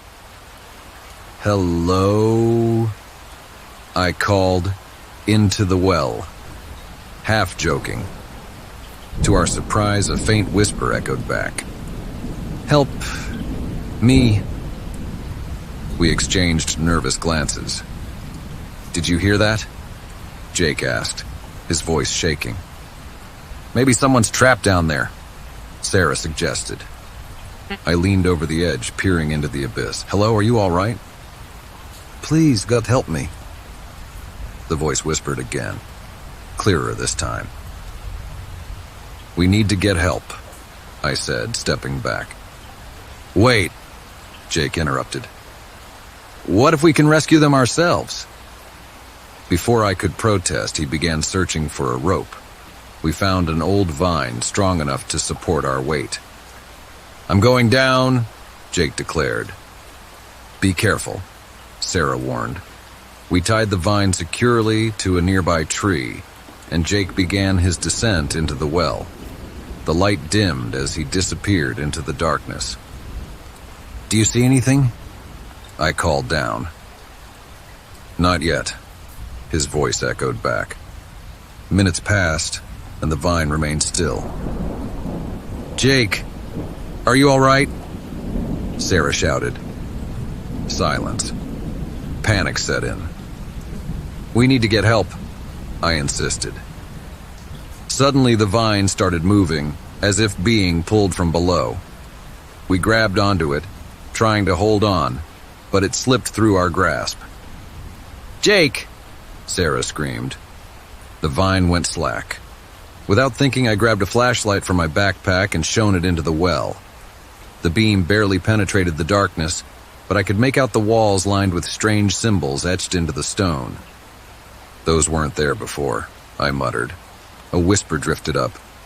One more. "We have to get out of here," Sarah urged, tears in her eyes. As we turned to leave, the ground beneath us began to tremble. The well emitted a low, haunting moan. Then a figure crawled out of the well, ragged, pale, and with empty eye sockets. It reached out a bony hand toward us. "Join us," it rasped. We ran, adrenaline propelling us through the forest. The whispers followed, growing louder, echoing all around. When we finally burst out of the woods and reached town, we collapsed on the sidewalk, gasping for breath. We told the authorities what had happened, but they found no trace of Jake or the well. Days turned into weeks, and Jake was declared missing. Sarah and I were consumed by guilt and fear. One night I awoke to a faint tapping on my window. I hesitated before pulling back the curtain. Jake stood outside, drenched and pale, his eyes hollow. "Help me," he whispered. I stumbled backward, heart pounding. When I looked again, he was gone. I called Sarah, but there was no answer. The next morning, I learned that she had disappeared during the night. Desperate, I returned to the woods, determined to find the well and end this nightmare. After hours of searching, I found it. The well seemed to pulsate with a malevolent energy. "Take me," I shouted into the darkness. "Leave them alone." Silence. Then a whisper. "Welcome." The ground crumbled beneath me, and I fell into the abyss. I don't remember hitting the bottom. Now I wander these endless tunnels, the walls covered in those strange symbols. I hear the whispers of others who came before me, their voices melding into an eternal chorus. "If you ever find a well deep in the woods, hidden from the world, leave it be, because once it takes you, there's no escaping the whispers of the well." Story 9. The Shadow Man. When I was a child, my grandmother used to tell me stories about the Shadow Man, a figure that lurked in the darkness, watching and waiting. She said he came for those who were lonely, offering companionship at a terrible price. I always thought it was just a tale to scare me into behaving. Years later, after moving into a new apartment in the city, I began to feel an unsettling presence. It started subtly, a flicker in the corner of my eye, objects not where I remembered leaving them, and the sensation of being watched. One night as I was reading in bed, the lamp began to flicker. The shadows in the room seemed to grow, stretching across the walls. I felt a chill, despite the warm summer air. Then, I saw him, a tall, slender figure standing in the corner, cloaked in darkness. His features were indistinct, but his eyes glowed faintly. "Who are you?" I managed to whisper. He didn't respond, but I felt his gaze penetrate me. I closed my eyes, telling myself it was a trick of the light. When I opened them, he was gone.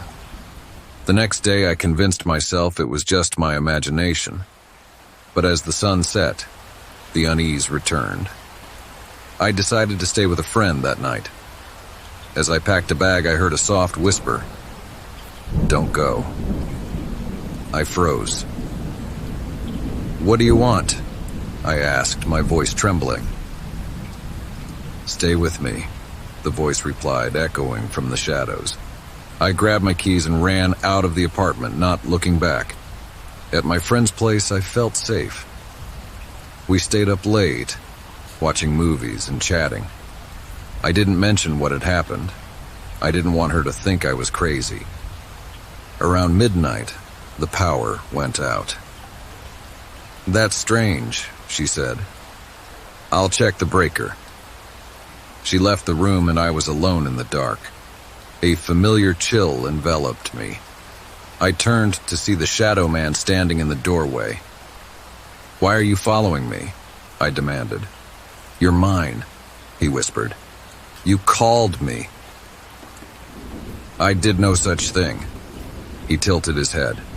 "Loneliness is a beacon. I can fill the void."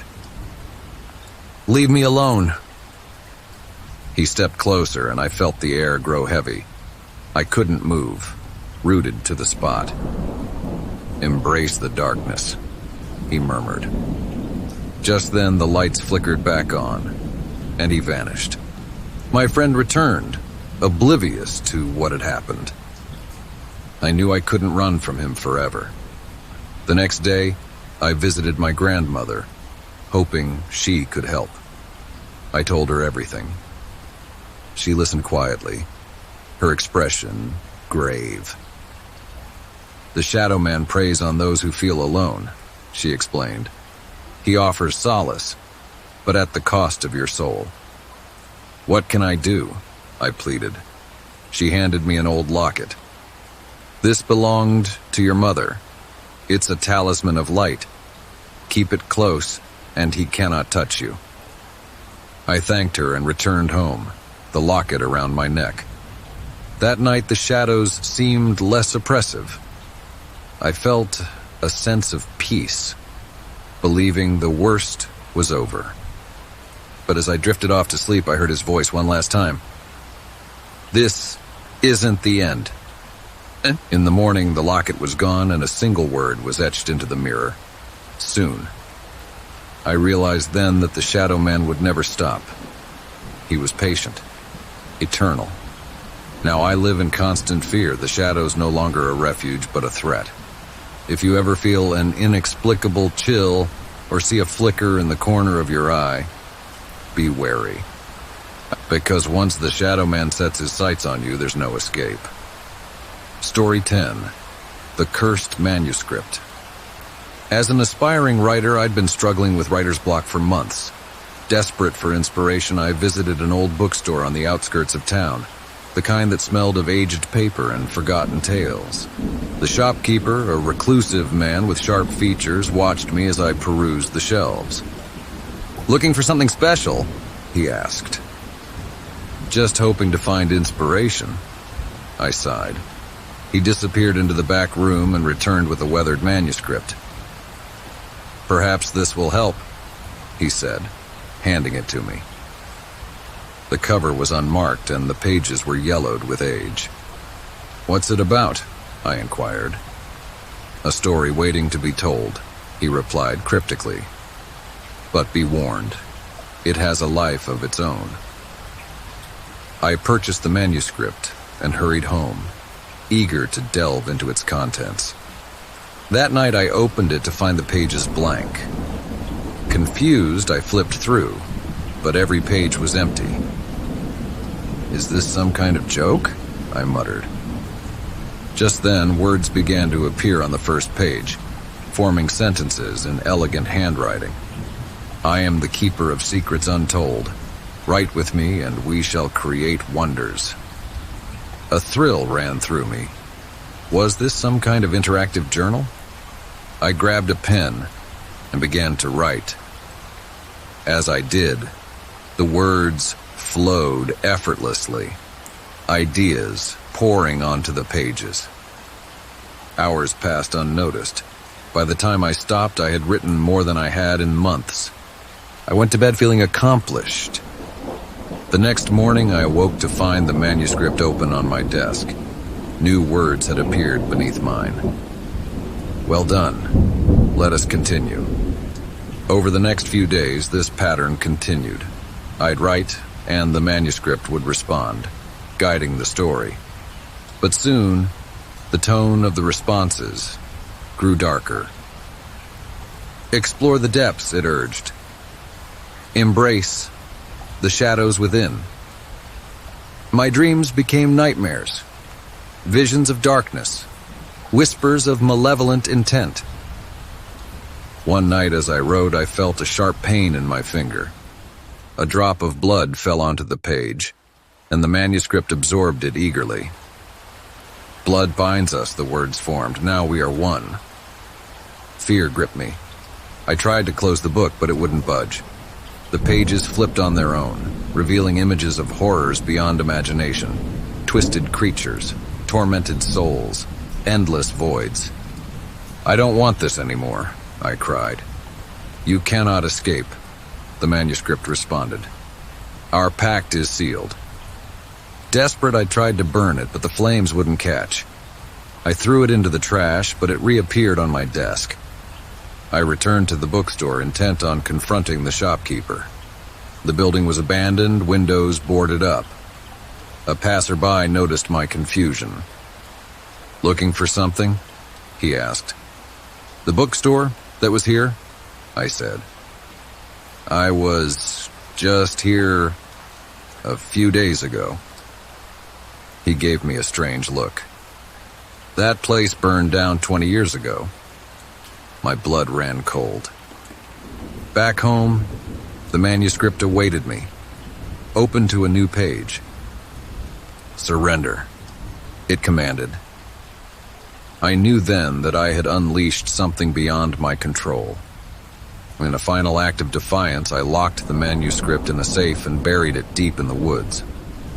For a while I thought I was free, but the whispers began, a constant murmur at the edge of hearing, growing louder each night. Then one morning the manuscript was back on my desk, the safe key beside it. "There's no use hiding," it taunted. Now I sit here trapped. The words compel me to write, my own thoughts fading. If you ever come across a blank manuscript that promises inspiration, leave it be. Some stories are not meant to be written. Story 11. The Haunting of Hollow Creek Cabin. Last winter, I rented a remote cabin in the mountains to get away from the stress of city life. Hollow Creek Cabin was advertised as a peaceful retreat surrounded by nature, a perfect place to unwind. The journey was treacherous with snow-covered roads and dense fog, but I eventually arrived. The cabin was rustic but cozy, nestled among towering pines with a frozen lake nearby. The first few days were serene. I spent my time reading by the fireplace, hiking through the snowy woods and enjoying the solitude. One evening, as I was chopping wood outside, I noticed footprints leading into the forest, large human-like prints that weren't mine. Curious, I followed them. They led deep into the woods before abruptly stopping in a clearing. There was no sign of anyone around. As I turned to head back, I heard a distant whisper carried by the wind. "Help me!" I scanned the area but saw nothing. Unease settled in and I hurried back to the cabin. That night I was awakened by a soft tapping on the window. I sat up, heart pounding. Through the frost-covered glass, I saw a figure standing outside, a woman in a tattered dress, her hair disheveled. I approached the window cautiously. "Are you all right?" I called out. Her eyes met mine, hollow and filled with despair. "They're coming," she whispered. "Who's coming?" I asked, but she vanished into the darkness. I grabbed a flashlight and ventured outside, but there were no footprints in the fresh snow. Back inside, I tried to rationalize what I'd seen. Perhaps it was a trick of the light, or a dream. The next day, strange things began to happen. Objects moved on their own. A chair pulled away from the table, doors creaked open, and the radio turned on by itself, playing static. I decided it was time to leave. I packed my things and headed to my car, but it wouldn't start. The engine was dead, and there was no cell reception. As night fell, a blizzard rolled in, trapping me. I secured the cabin as best I could, bolting the doors and windows. Around midnight, I heard footsteps on the roof, followed by a scraping sound along the walls. I stoked the fire and clutched a fireplace poker for protection. Then the whispers started, multiple voices overlapping, surrounding me. "Join us. Stay forever." The temperature plummeted and a thick mist seeped into the cabin, swirling around me. Out of the mist, shadowy figures emerged, the woman from before along with others, their faces twisted in anguish. "What do you want?" I shouted. "You must pay for his sins," they chanted. "Whose sins? I don't understand." "The one who brought you here," they replied in unison. A memory surfaced, the man who rented me the cabin. He'd seemed off, his eyes cold and calculating. "Release us," they pleaded. "Break the cycle." "How?" I asked. "Find the book," the woman said. "Destroy it." Frantically, I searched the cabin. In a hidden compartment beneath the floorboards, I found an old journal filled with dark rituals and symbols. As I opened it, the cabin shook violently. The shadows closed in, their whispers turning to screams. I threw the journal into the fireplace, flames engulfed it, and a deafening howl erupted, shaking the very foundations of the cabin. The mist dissipated and the shadows faded away. Exhausted, I collapsed onto the floor. By morning, the blizzard had cleared and my car started without issue. I drove straight to the nearest town and reported everything to the authorities. They informed me that the cabin's owner had been arrested years ago for occult practices and was believed to have sacrificed several people before disappearing. The cabin was supposed to be condemned. I don't know who rented it to me, but I suspect the owner had found a way to continue his dark deeds.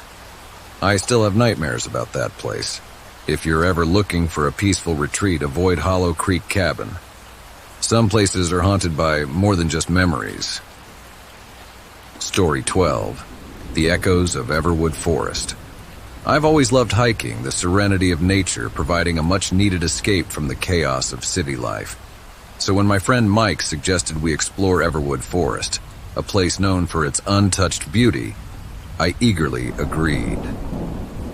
The forest was vast, with towering trees that seemed to touch the sky and a canopy so dense that sunlight barely reached the forest floor.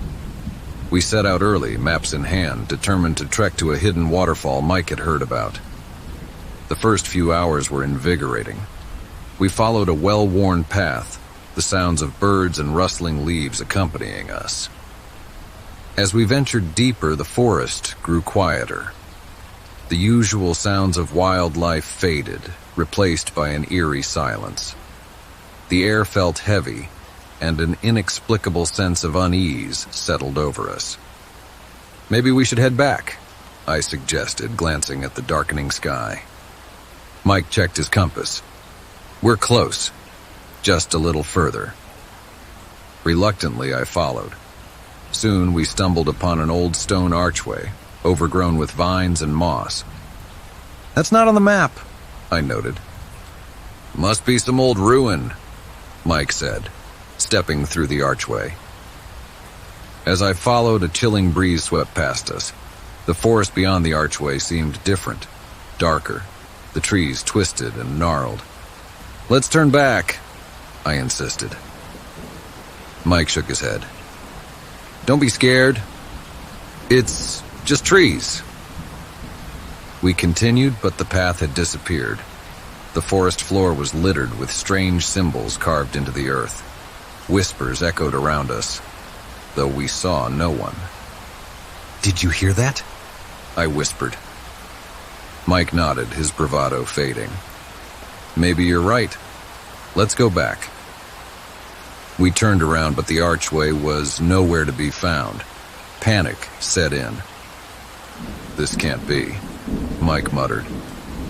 We didn't walk that far. We tried retracing our steps, but every direction led us deeper into the forest. The whispers grew louder, overlapping voices speaking in an unknown language. Suddenly, a figure emerged from the shadows, a woman in tattered clothing, her eyes hollow and void. "You shouldn't be here," she said, her voice echoing unnaturally. "We're lost," I stammered. "Can you help us?" She pointed deeper into the forest. "The only way out is through." Mike grabbed my arm. "Let's just go."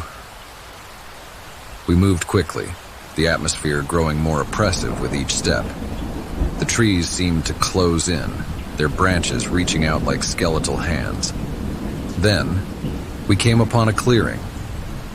At its center stood a massive tree, its trunk twisted into the shape of a face, its mouth open in a silent scream. "This is wrong," I whispered. The ground beneath us began to tremble. Roots burst forth, wrapping around our ankles. Mike struggled to break free. "Run!" I fought against the entangling roots, managing to pull free. Mike wasn't so lucky. "Help me!" he shouted as the roots dragged him toward the tree. I grabbed his hands, trying to pull him back, but the force was too strong. "Save yourself," he yelled. "I won't leave you," I cried, but the roots yanked him away and he disappeared into the darkness beneath the tree. Desperate, I ran, tears blurring my vision. The forest seemed alive, branches whipping at me, roots tripping me. The whispers had turned to wails. Just when I thought I couldn't go any further, I stumbled out into sunlight. I was back at the entrance of the forest. I collapsed, gasping for air. Turning back, the forest looked normal, peaceful even. But Mike was gone. I alerted the authorities and a search party was organized. They found no trace of him or the strange area we'd entered. Weeks passed and I was consumed by guilt and nightmares. One night I heard a whisper outside my window. "Join me." I looked out to see Mike standing at the edge of the woods, his eyes empty. "Mike?" I called out. He turned and walked into the forest. Against all reason, I followed. As I entered the forest, the archway reappeared. Stepping through, I knew there was no turning back. If you ever find yourself near Everwood Forest, heed this warning. Some paths are not meant to be walked, and some friends cannot be saved. Story 13. The Silent Carnival. Every year, the traveling carnival rolled into town, bringing with it bright lights, thrilling rides, and a sense of magic. As a child, I looked forward to it more than anything. Now, as an adult, nostalgia drew me back. This year, however, the carnival seemed different. It appeared overnight, without announcement or fanfare. The poster simply stated, "The Silent Carnival, one night only." Curiosity piqued, I decided to attend. The entrance was adorned with faded banners and dimly lit bulbs that flickered erratically. An eerie silence hung over the place. No music, no laughter, just the muted sounds of the rides. I approached the ticket booth where a pale, thin man stared blankly ahead. "One ticket, please," I said. He slid a ticket through the slot without a word.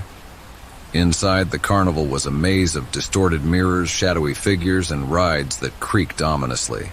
The few patrons present moved sluggishly, their faces expressionless. "Hello?" I called out to a woman nearby. She didn't respond, continuing to walk as if in a trance. A chill ran down my spine. Something was very wrong. I decided to leave, but the entrance was gone.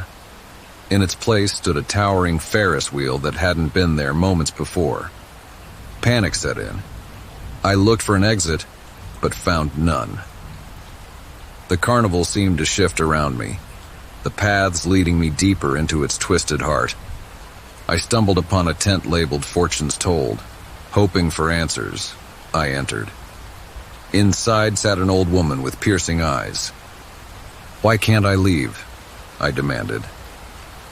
She gazed at me sadly. "Those who enter the silent carnival are lost souls, drawn here by their own emptiness."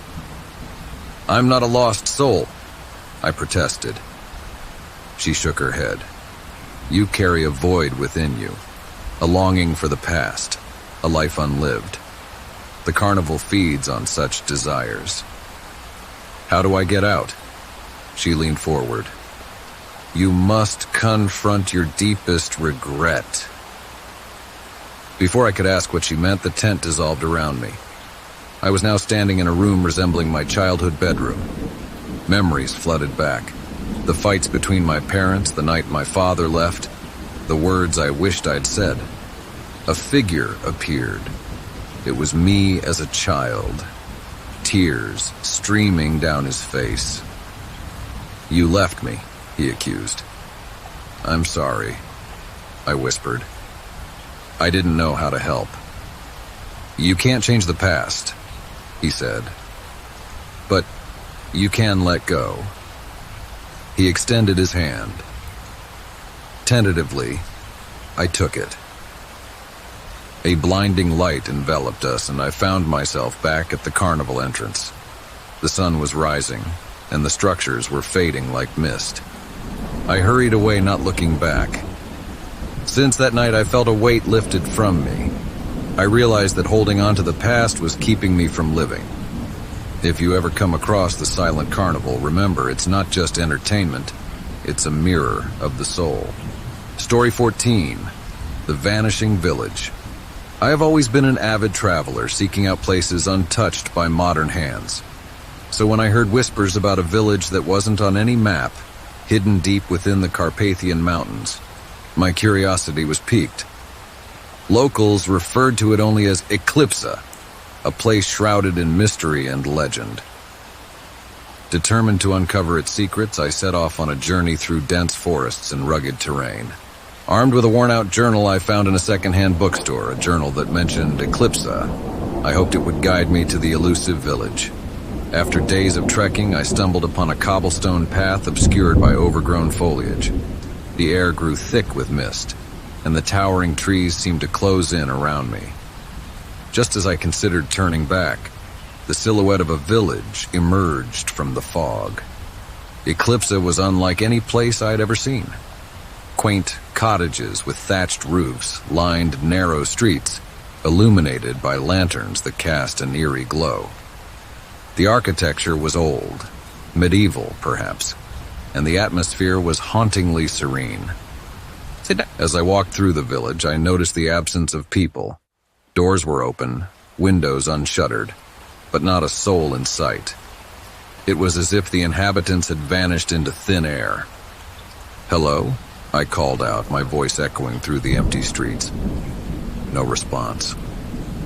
I entered what appeared to be an inn. Inside, tables were set for a meal that had never been eaten. A fire burned low in the hearth, its embers casting flickering shadows on the walls. "This is impossible," I thought. How could a fire still be burning? I found a guest ledger on the counter, its pages filled with names written in an elegant script. The last entry caught my eye. April 14th, 1886. Guest, Thomas Gray. But that couldn't be. It was over a century ago. I flipped through more pages and found a loose sheet of parchment tucked between them. It was a letter addressed to anyone who might find it. To the wanderer who stumbles upon Eclipsa, turn back before the eclipse of the moon. Once darkness falls, the village awakens, and none can leave until the cycle is complete. A friend. A chill ran down my spine. I stepped outside and looked up at the sky. The sun was setting, and the moon was already visible. A full moon, with a shadow beginning to creep across its surface. An eclipse. Panic set in. I hurried back down the path I'd come, but the way was no longer clear. The forest seemed altered, paths diverging into unfamiliar directions. As darkness enveloped the village, I heard the distant sound of voices. Whispers carried on the wind. Lights appeared in the windows of the cottages, and shadows moved behind the curtains. Against my better judgment, I approached one of the houses and peered through the window. A family sat around a table, their faces pale and eyes vacant. They moved mechanically, as if performing a rehearsed routine. "Excuse me," I called out, tapping on the glass. Their heads turned in unison, eyes locking onto mine. Their expressions remained emotionless, but their mouths moved, whispering words I couldn't hear. I stumbled back, heart racing. The streets were now filled with villagers, all moving slowly toward me. Their whispers grew louder, a dissonant chorus that echoed in my mind. "You must stay," they chanted. "Join us." I turned and ran, weaving through the maze-like streets. No matter which way I went, I found myself back at the central square where a grand clock tower loomed overhead. The clock struck midnight, its bells tolling ominously. With each chime, the villagers grew closer, their whispers more insistent. Desperate, I recalled the journal I'd brought. Flipping through its pages, I found a passage about the village's curse. Eclipse exists between worlds, bound by the lunar eclipse. Those who enter cannot leave until the next eclipse unless they break the cycle. But how? An illustration showed the clock tower with symbols etched around its face. Below it, a cryptic poem. Time's shadow casts the binding seal. To break the curse, the truth reveal. Find the key where secrets sleep, before the darkness takes you deep. I glanced at the clock tower and noticed symbols matching those in the journal. Perhaps the key was there. Summoning my courage, I dashed toward the tower, pushing past the villagers, who seemed unable to touch me but followed relentlessly. Inside the tower, winding stairs led upward into darkness. I climbed quickly, each step creaking under my weight. The whispers faded slightly, replaced by the grinding of gears and the ticking of an ancient mechanism. At the top, I found the clock's inner workings, a labyrinth of cogs and pendulums. Among them was a small box engraved with the same symbols. I pried it open to find a silver key and a folded note. The note read, "Use this key to unlock the past in the place where shadows last. A mirror holds the visage true. Reflect the light to start anew." I pocketed the key and scanned the room for a mirror, but found none. Then I remembered the inn and the large mirror that hung above the fireplace. Descending the tower, I realized the villagers had gathered at its base, their eyes fixed on me. They parted as I moved forward, their whispers now a soft murmur. Back at the inn, I approached the mirror. It was ornate, with a silver frame adorned with moon and star motifs. As I held the key up, the mirror's surface shimmered. I inserted the key into a barely visible keyhole along the mirror's edge. It clicked, and the mirror began to glow. The reflection shifted, revealing not my own image, but scenes from the village's past. I saw the villagers performing a ritual under a blood-red moon, chanting in a language I didn't recognize. An elder held up a book, invoking powers to protect the village from an unspecified threat. But something went wrong. The sky darkened unnaturally, and a shadow engulfed the village. The curse. Understanding dawned on me. They had trapped themselves in a time loop, existing only during the eclipse. But how could I break the cycle? The mirror's glow intensified, and words appeared on its surface. Speak the truth to set us free, acknowledge our fate so we can flee. I took a deep breath and spoke aloud. Your ritual trapped you in this endless night. I acknowledge your fate, and I release you from this curse. The mirror shattered, fragments flying outward, but dissolving before they could touch me. A rush of wind swept through the inn, and the whispers turned to sighs of relief. Stepping outside, I saw the villagers standing still, their faces softened with peace. One by one, they faded into ethereal light that ascended toward the now unveiled moon.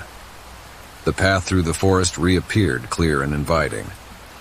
As I left Eclipsa, the first rays of dawn broke over the horizon. I felt a weight lift from my shoulders, though a lingering sadness remained for the souls lost in time.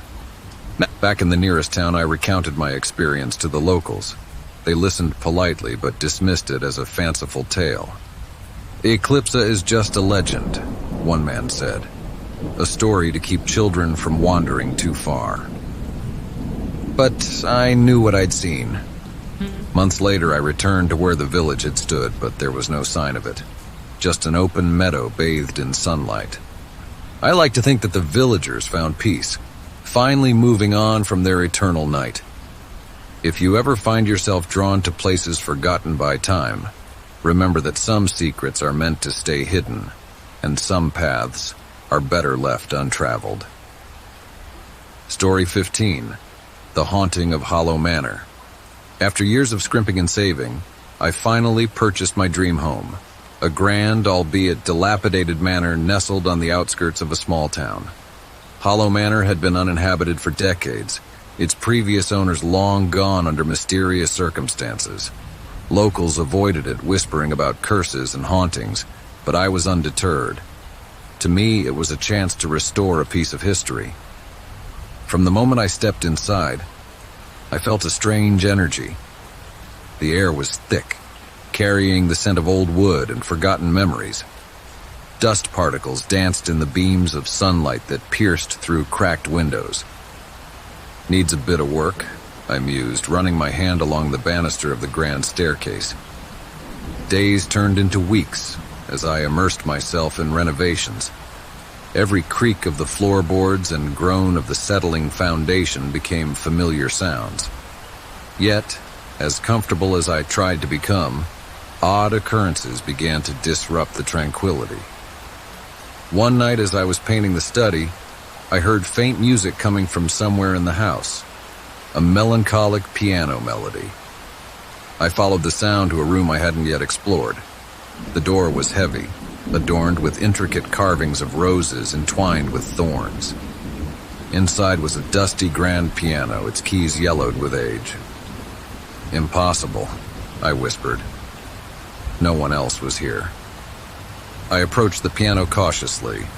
The music had stopped, but as I reached out to touch a key, it played a single note on its own, a haunting echo that sent chills down my spine.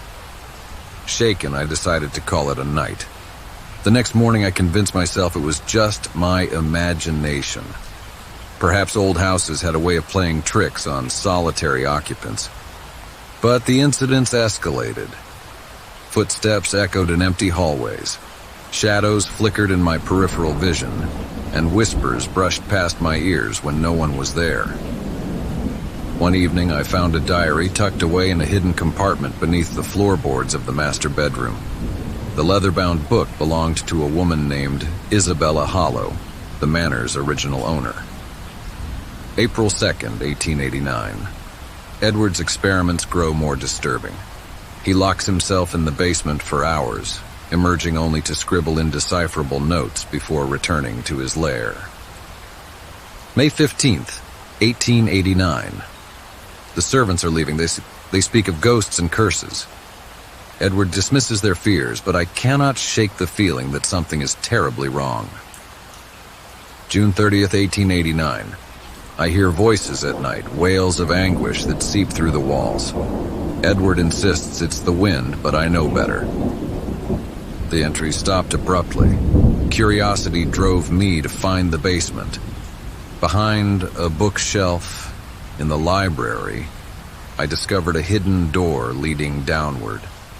The air grew colder as I descended, the scent of damp earth filling my nostrils.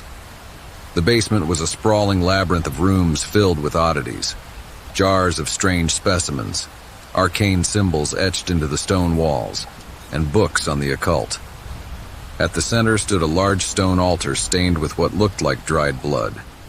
Chains hung from the ceiling, and the atmosphere was oppressive, suffocating. A sense of dread washed over me. I needed to leave. As I turned to ascend the stairs, the door slammed shut. Panic surged through me as I rushed to open it, but it wouldn't budge. "Let me out!" I shouted, pounding on the heavy wood. A cold breeze swept through the basement, carrying whispers that grew louder, more insistent. "Join us, free us, who's there?" I demanded, fear clawing at my chest. Suddenly, apparitions materialized around me. Translucent figures of men and women in old-fashioned attire, their faces etched with sorrow. One stepped forward, a woman with piercing green eyes and dark hair pinned in a loose bun. "I am Isabella," she said softly. I was speechless. "You should not be here," she continued. "Edward's curse binds us to this place." "What happened here?" I managed to ask. "Edward sought power beyond mortal means," she explained. "He made a pact, sacrificing innocence to achieve immortality. But the ritual failed, trapping our souls within these walls." "How can I help?" I asked, desperation creeping into my voice. "Destroy the source," she said, pointing to a book resting on the altar, a thick tome bound in what appeared to be human skin. As I approached the book, a deep growl resonated throughout the basement. A shadowy figure emerged, a monstrous visage with glowing red eyes. "Leave now or suffer eternal torment," it hissed. Gathering every ounce of courage, I grabbed the book. The creature lunged at me, but the spirits formed a protective barrier. "Now," Isabella urged. I pulled a lighter from my pocket and set the book aflame. The creature shrieked, its form contorting and dissipating into smoke. The flames consumed the book rapidly, the fire unnaturally bright.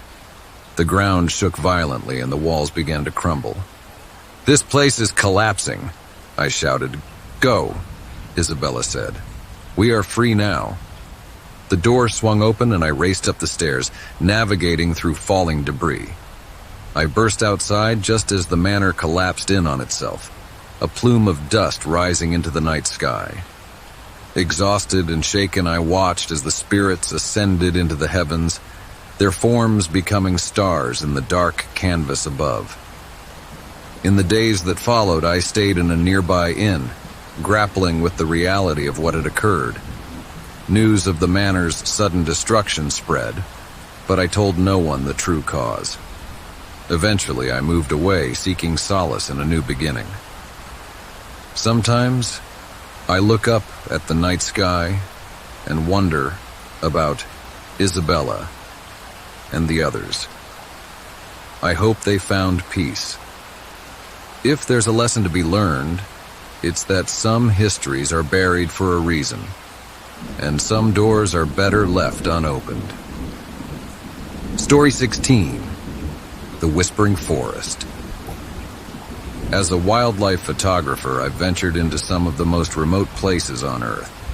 So when I received an invitation to document the elusive creatures of Blackwood Forest, I couldn't resist. The forest was a sprawling expanse of untouched wilderness, rumored to be home to species thought extinct.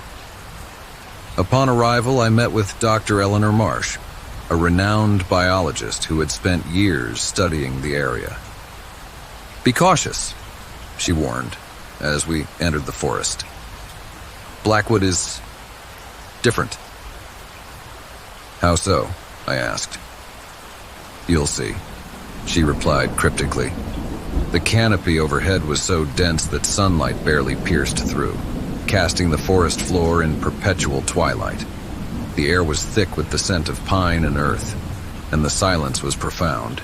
No birdsong, no rustling leaves, just an oppressive quiet.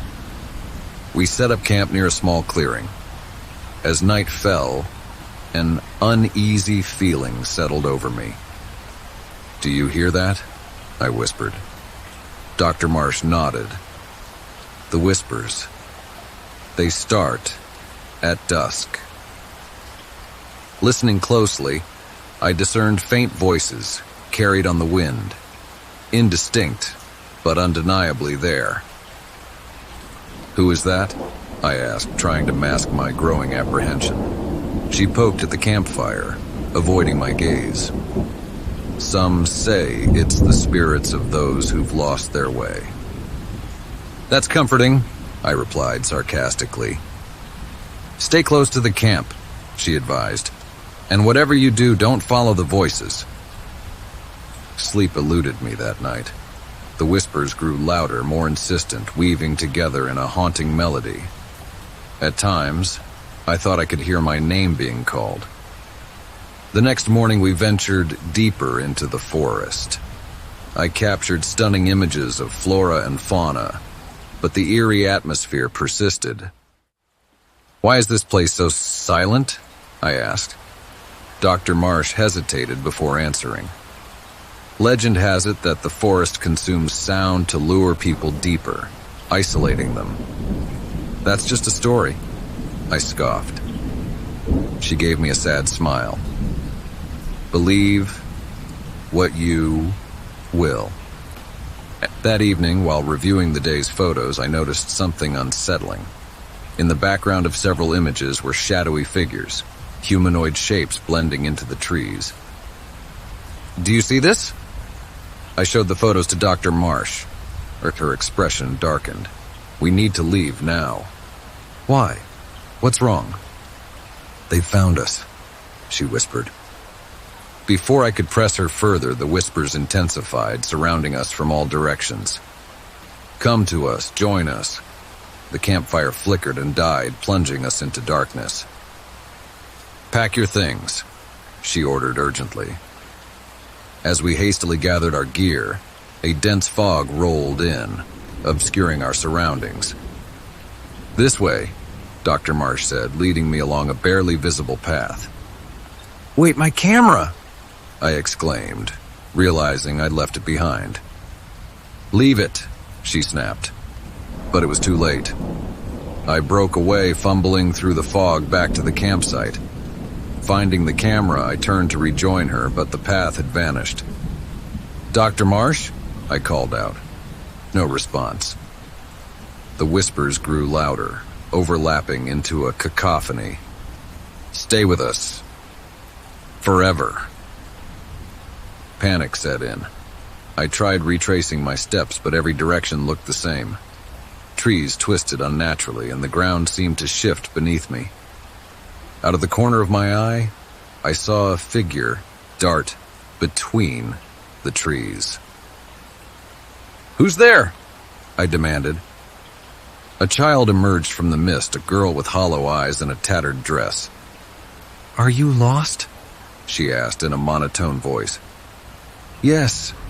Can you help me find my friend? She extended her hand. This way. Something about her felt wrong, but I was desperate.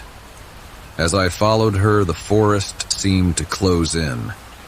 The trees leaned toward me, branches clawing at my clothes. Where are we going? I asked. Home, she replied without looking back. I stopped walking. I don't think...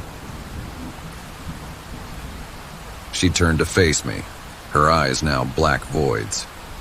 You can't leave. I stumbled backward, tripping over a root and falling hard.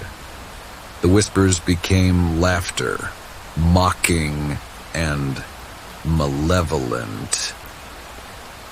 Scrambling to my feet, I ran blindly through the fog. The terrain grew treacherous, rocks and roots threatening to trip me at every step. Just when exhaustion threatened to overtake me, I burst into a clearing where Dr. Marsh stood waiting. Thank God! I gasped. She grabbed my arm. We have to keep moving. We pressed on until the fog began to thin and the whispers faded. Back at the edge of the forest, we collapsed, breathless. What the hell was that? I demanded. She looked at me with weary eyes. The forest doesn't like to let go of those it lures in. Why didn't you warn me? Would you have believed me? I had no answer. We left Blackwood Forest that day. I tried reviewing the photos I'd taken, but they were all corrupted, distorted images of trees and shadows. Dr. Marsh disappeared shortly after, leaving no trace. I published a watered-down account of my experience, omitting the more supernatural elements. Few believed me, but that didn't matter. I still hear the whisper sometimes, especially at dusk. They beckon to me, tempting me to return. But I never will. If you ever find yourself near Blackwood Forest, heed this warning. The whispers are not the wind, and the shadows are not mere tricks of the light. Some places are alive in ways we cannot comprehend, and once they have your attention, they may never let you go. Story 17. The Echoes of the Deep. As a marine biologist, I've dedicated my life to exploring the mysteries of the ocean. So when I was offered a position on a deep-sea research vessel investigating an uncharted trench in the Pacific, I jumped at the opportunity. The vessel, the Aurora, was equipped with state-of-the-art technology, including a submersible capable of reaching unprecedented depths. Our mission was to collect data on the trench's ecosystem and possibly discover new species. On the 10th day at sea, we reached the coordinates. The water here was an inky black, the depths unfathomable. "Ready for descent?" Captain Reynolds asked. I nodded, excitement and apprehension swirling within me. Along with Dr. Luis Hernandez, the chief oceanographer, I boarded the submersible Nautilus. As we began our descent, the surface light faded, replaced by the eerie glow of bioluminescent creatures. "Depth 5,000 meters, Luis reported. All systems normal."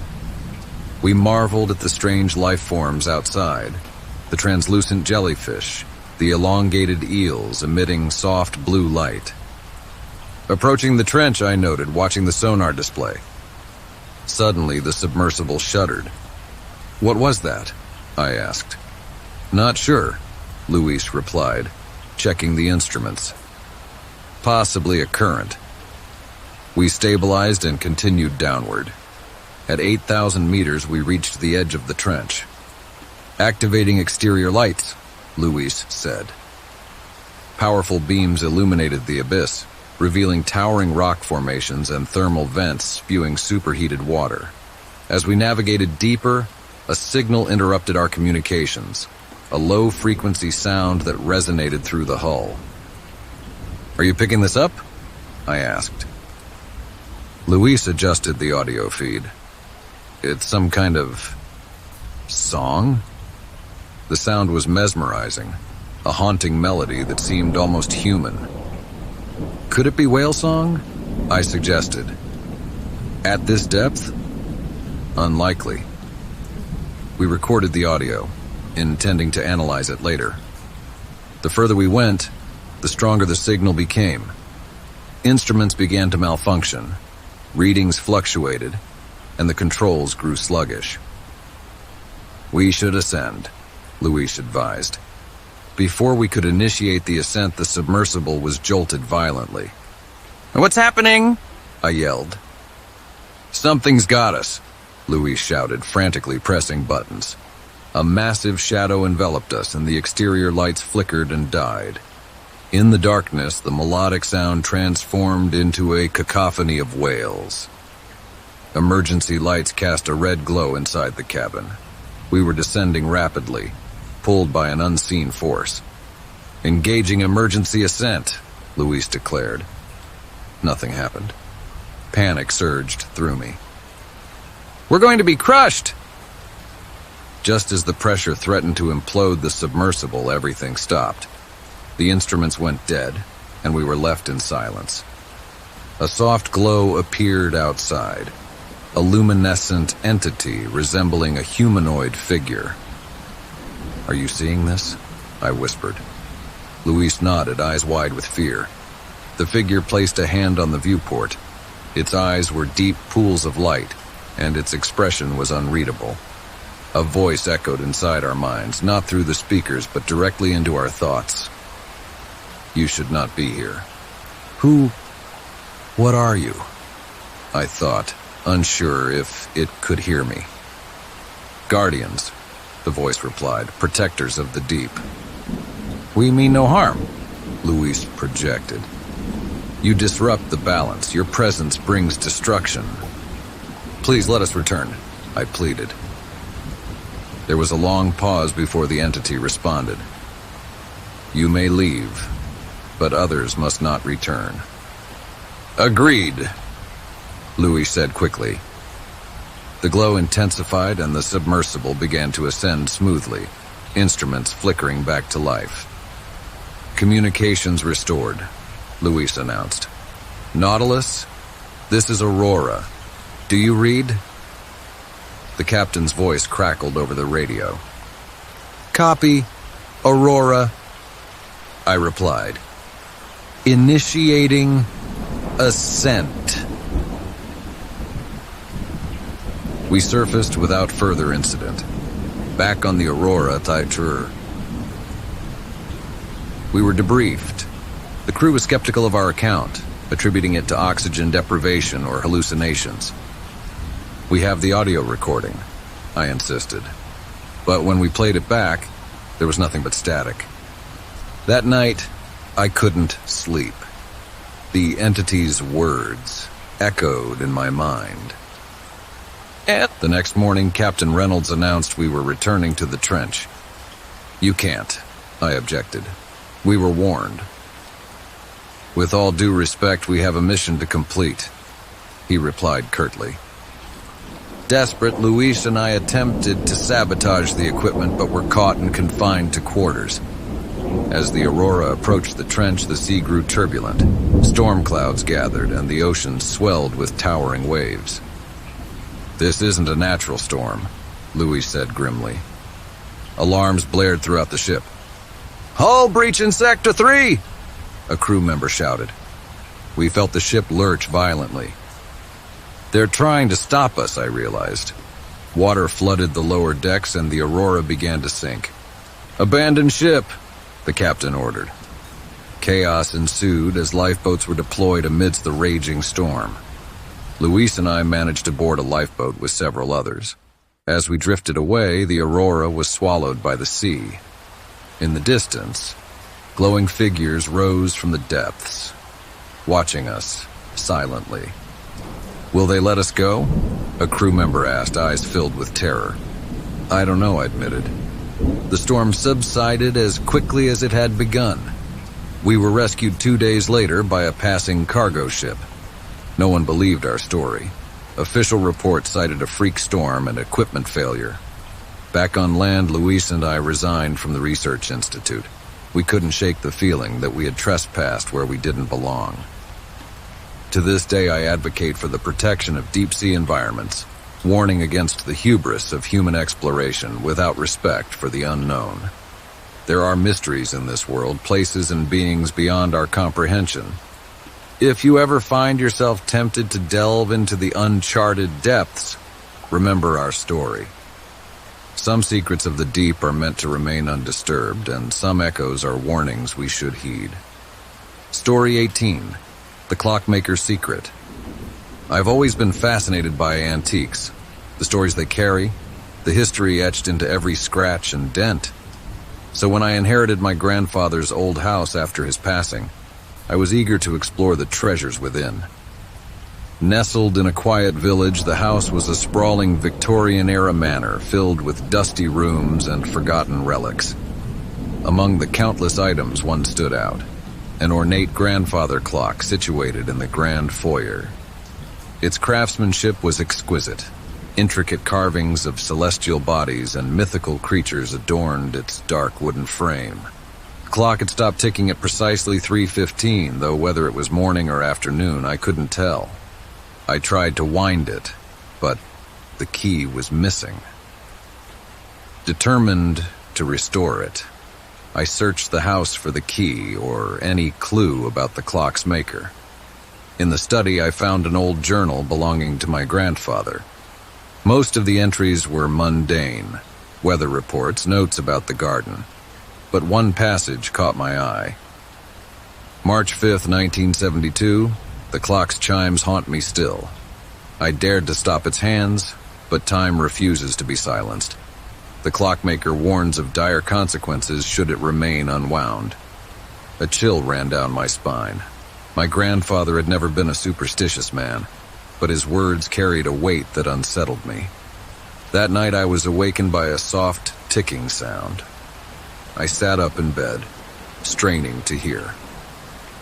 The house was silent. Dismissing it as my imagination, I lay back down. Just as I was drifting off, the ticking resumed. Louder this time. I got up and followed the sound to the foyer. The grandfather clock stood there, as still as before, its hands frozen at 3:15. Yet the ticking persisted, echoing through the hall. Maybe it's coming from inside, I thought. I examined the clock closely, noticing a small engraving near the base. Tempus non moritur, Latin for time does not die. As I ran my fingers over the engraving, the clock's pendulum swung ever so slightly. Then, with a groan of gears, the clock began to tick. Startled, I stepped back. The hands moved slowly, creeping toward 3:16. At precisely 3:16, the clock chimed, a deep resonant sound that reverberated through the entire house. The lights flickered, and a sudden gust of wind swept through the foyer, extinguishing the candles. In the darkness, I heard whispers. Faint at first, then growing louder. Voices overlapping, speaking in languages I couldn't understand. I fumbled for my flashlight and shone it around. The foyer was empty, but the shadows seemed to shift and writhe along the walls. "Is someone there?" I called out. The whispers ceased, replaced by a single voice, a cold, distant echo. "You should not have restarted the clock." Heart pounding, I backed away toward the stairs. The clock chimed again, and the floorboards beneath me creaked ominously. I raced upstairs to my bedroom, locked the door, and huddled under the covers like a frightened child. Sleep was impossible.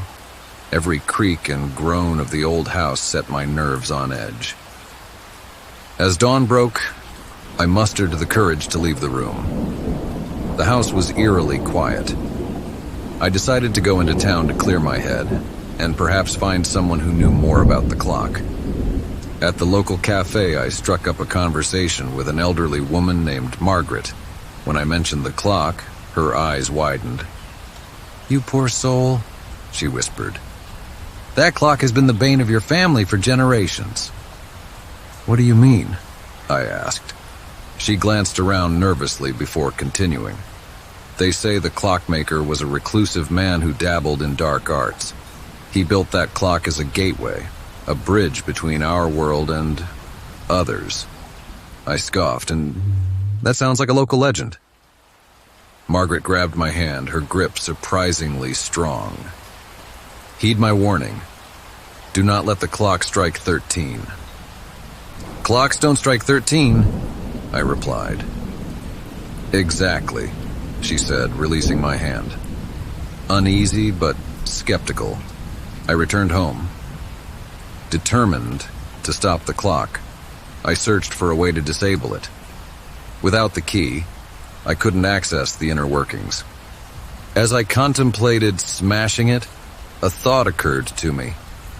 Perhaps the key was hidden somewhere in the house. I revisited my grandfather's study, combing through drawers and cabinets. Behind a stack of old books, I found a small wooden box secured with a delicate lock. It was engraved with the same Latin phrase, "Tempus non moritur." I pried the box open to reveal an antique key, ornate and heavy.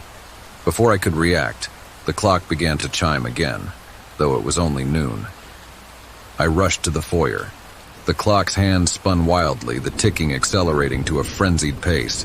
The house shook and the whispers returned, now piercing and urgent. "Stop it, unstop the clock," the voices pleaded.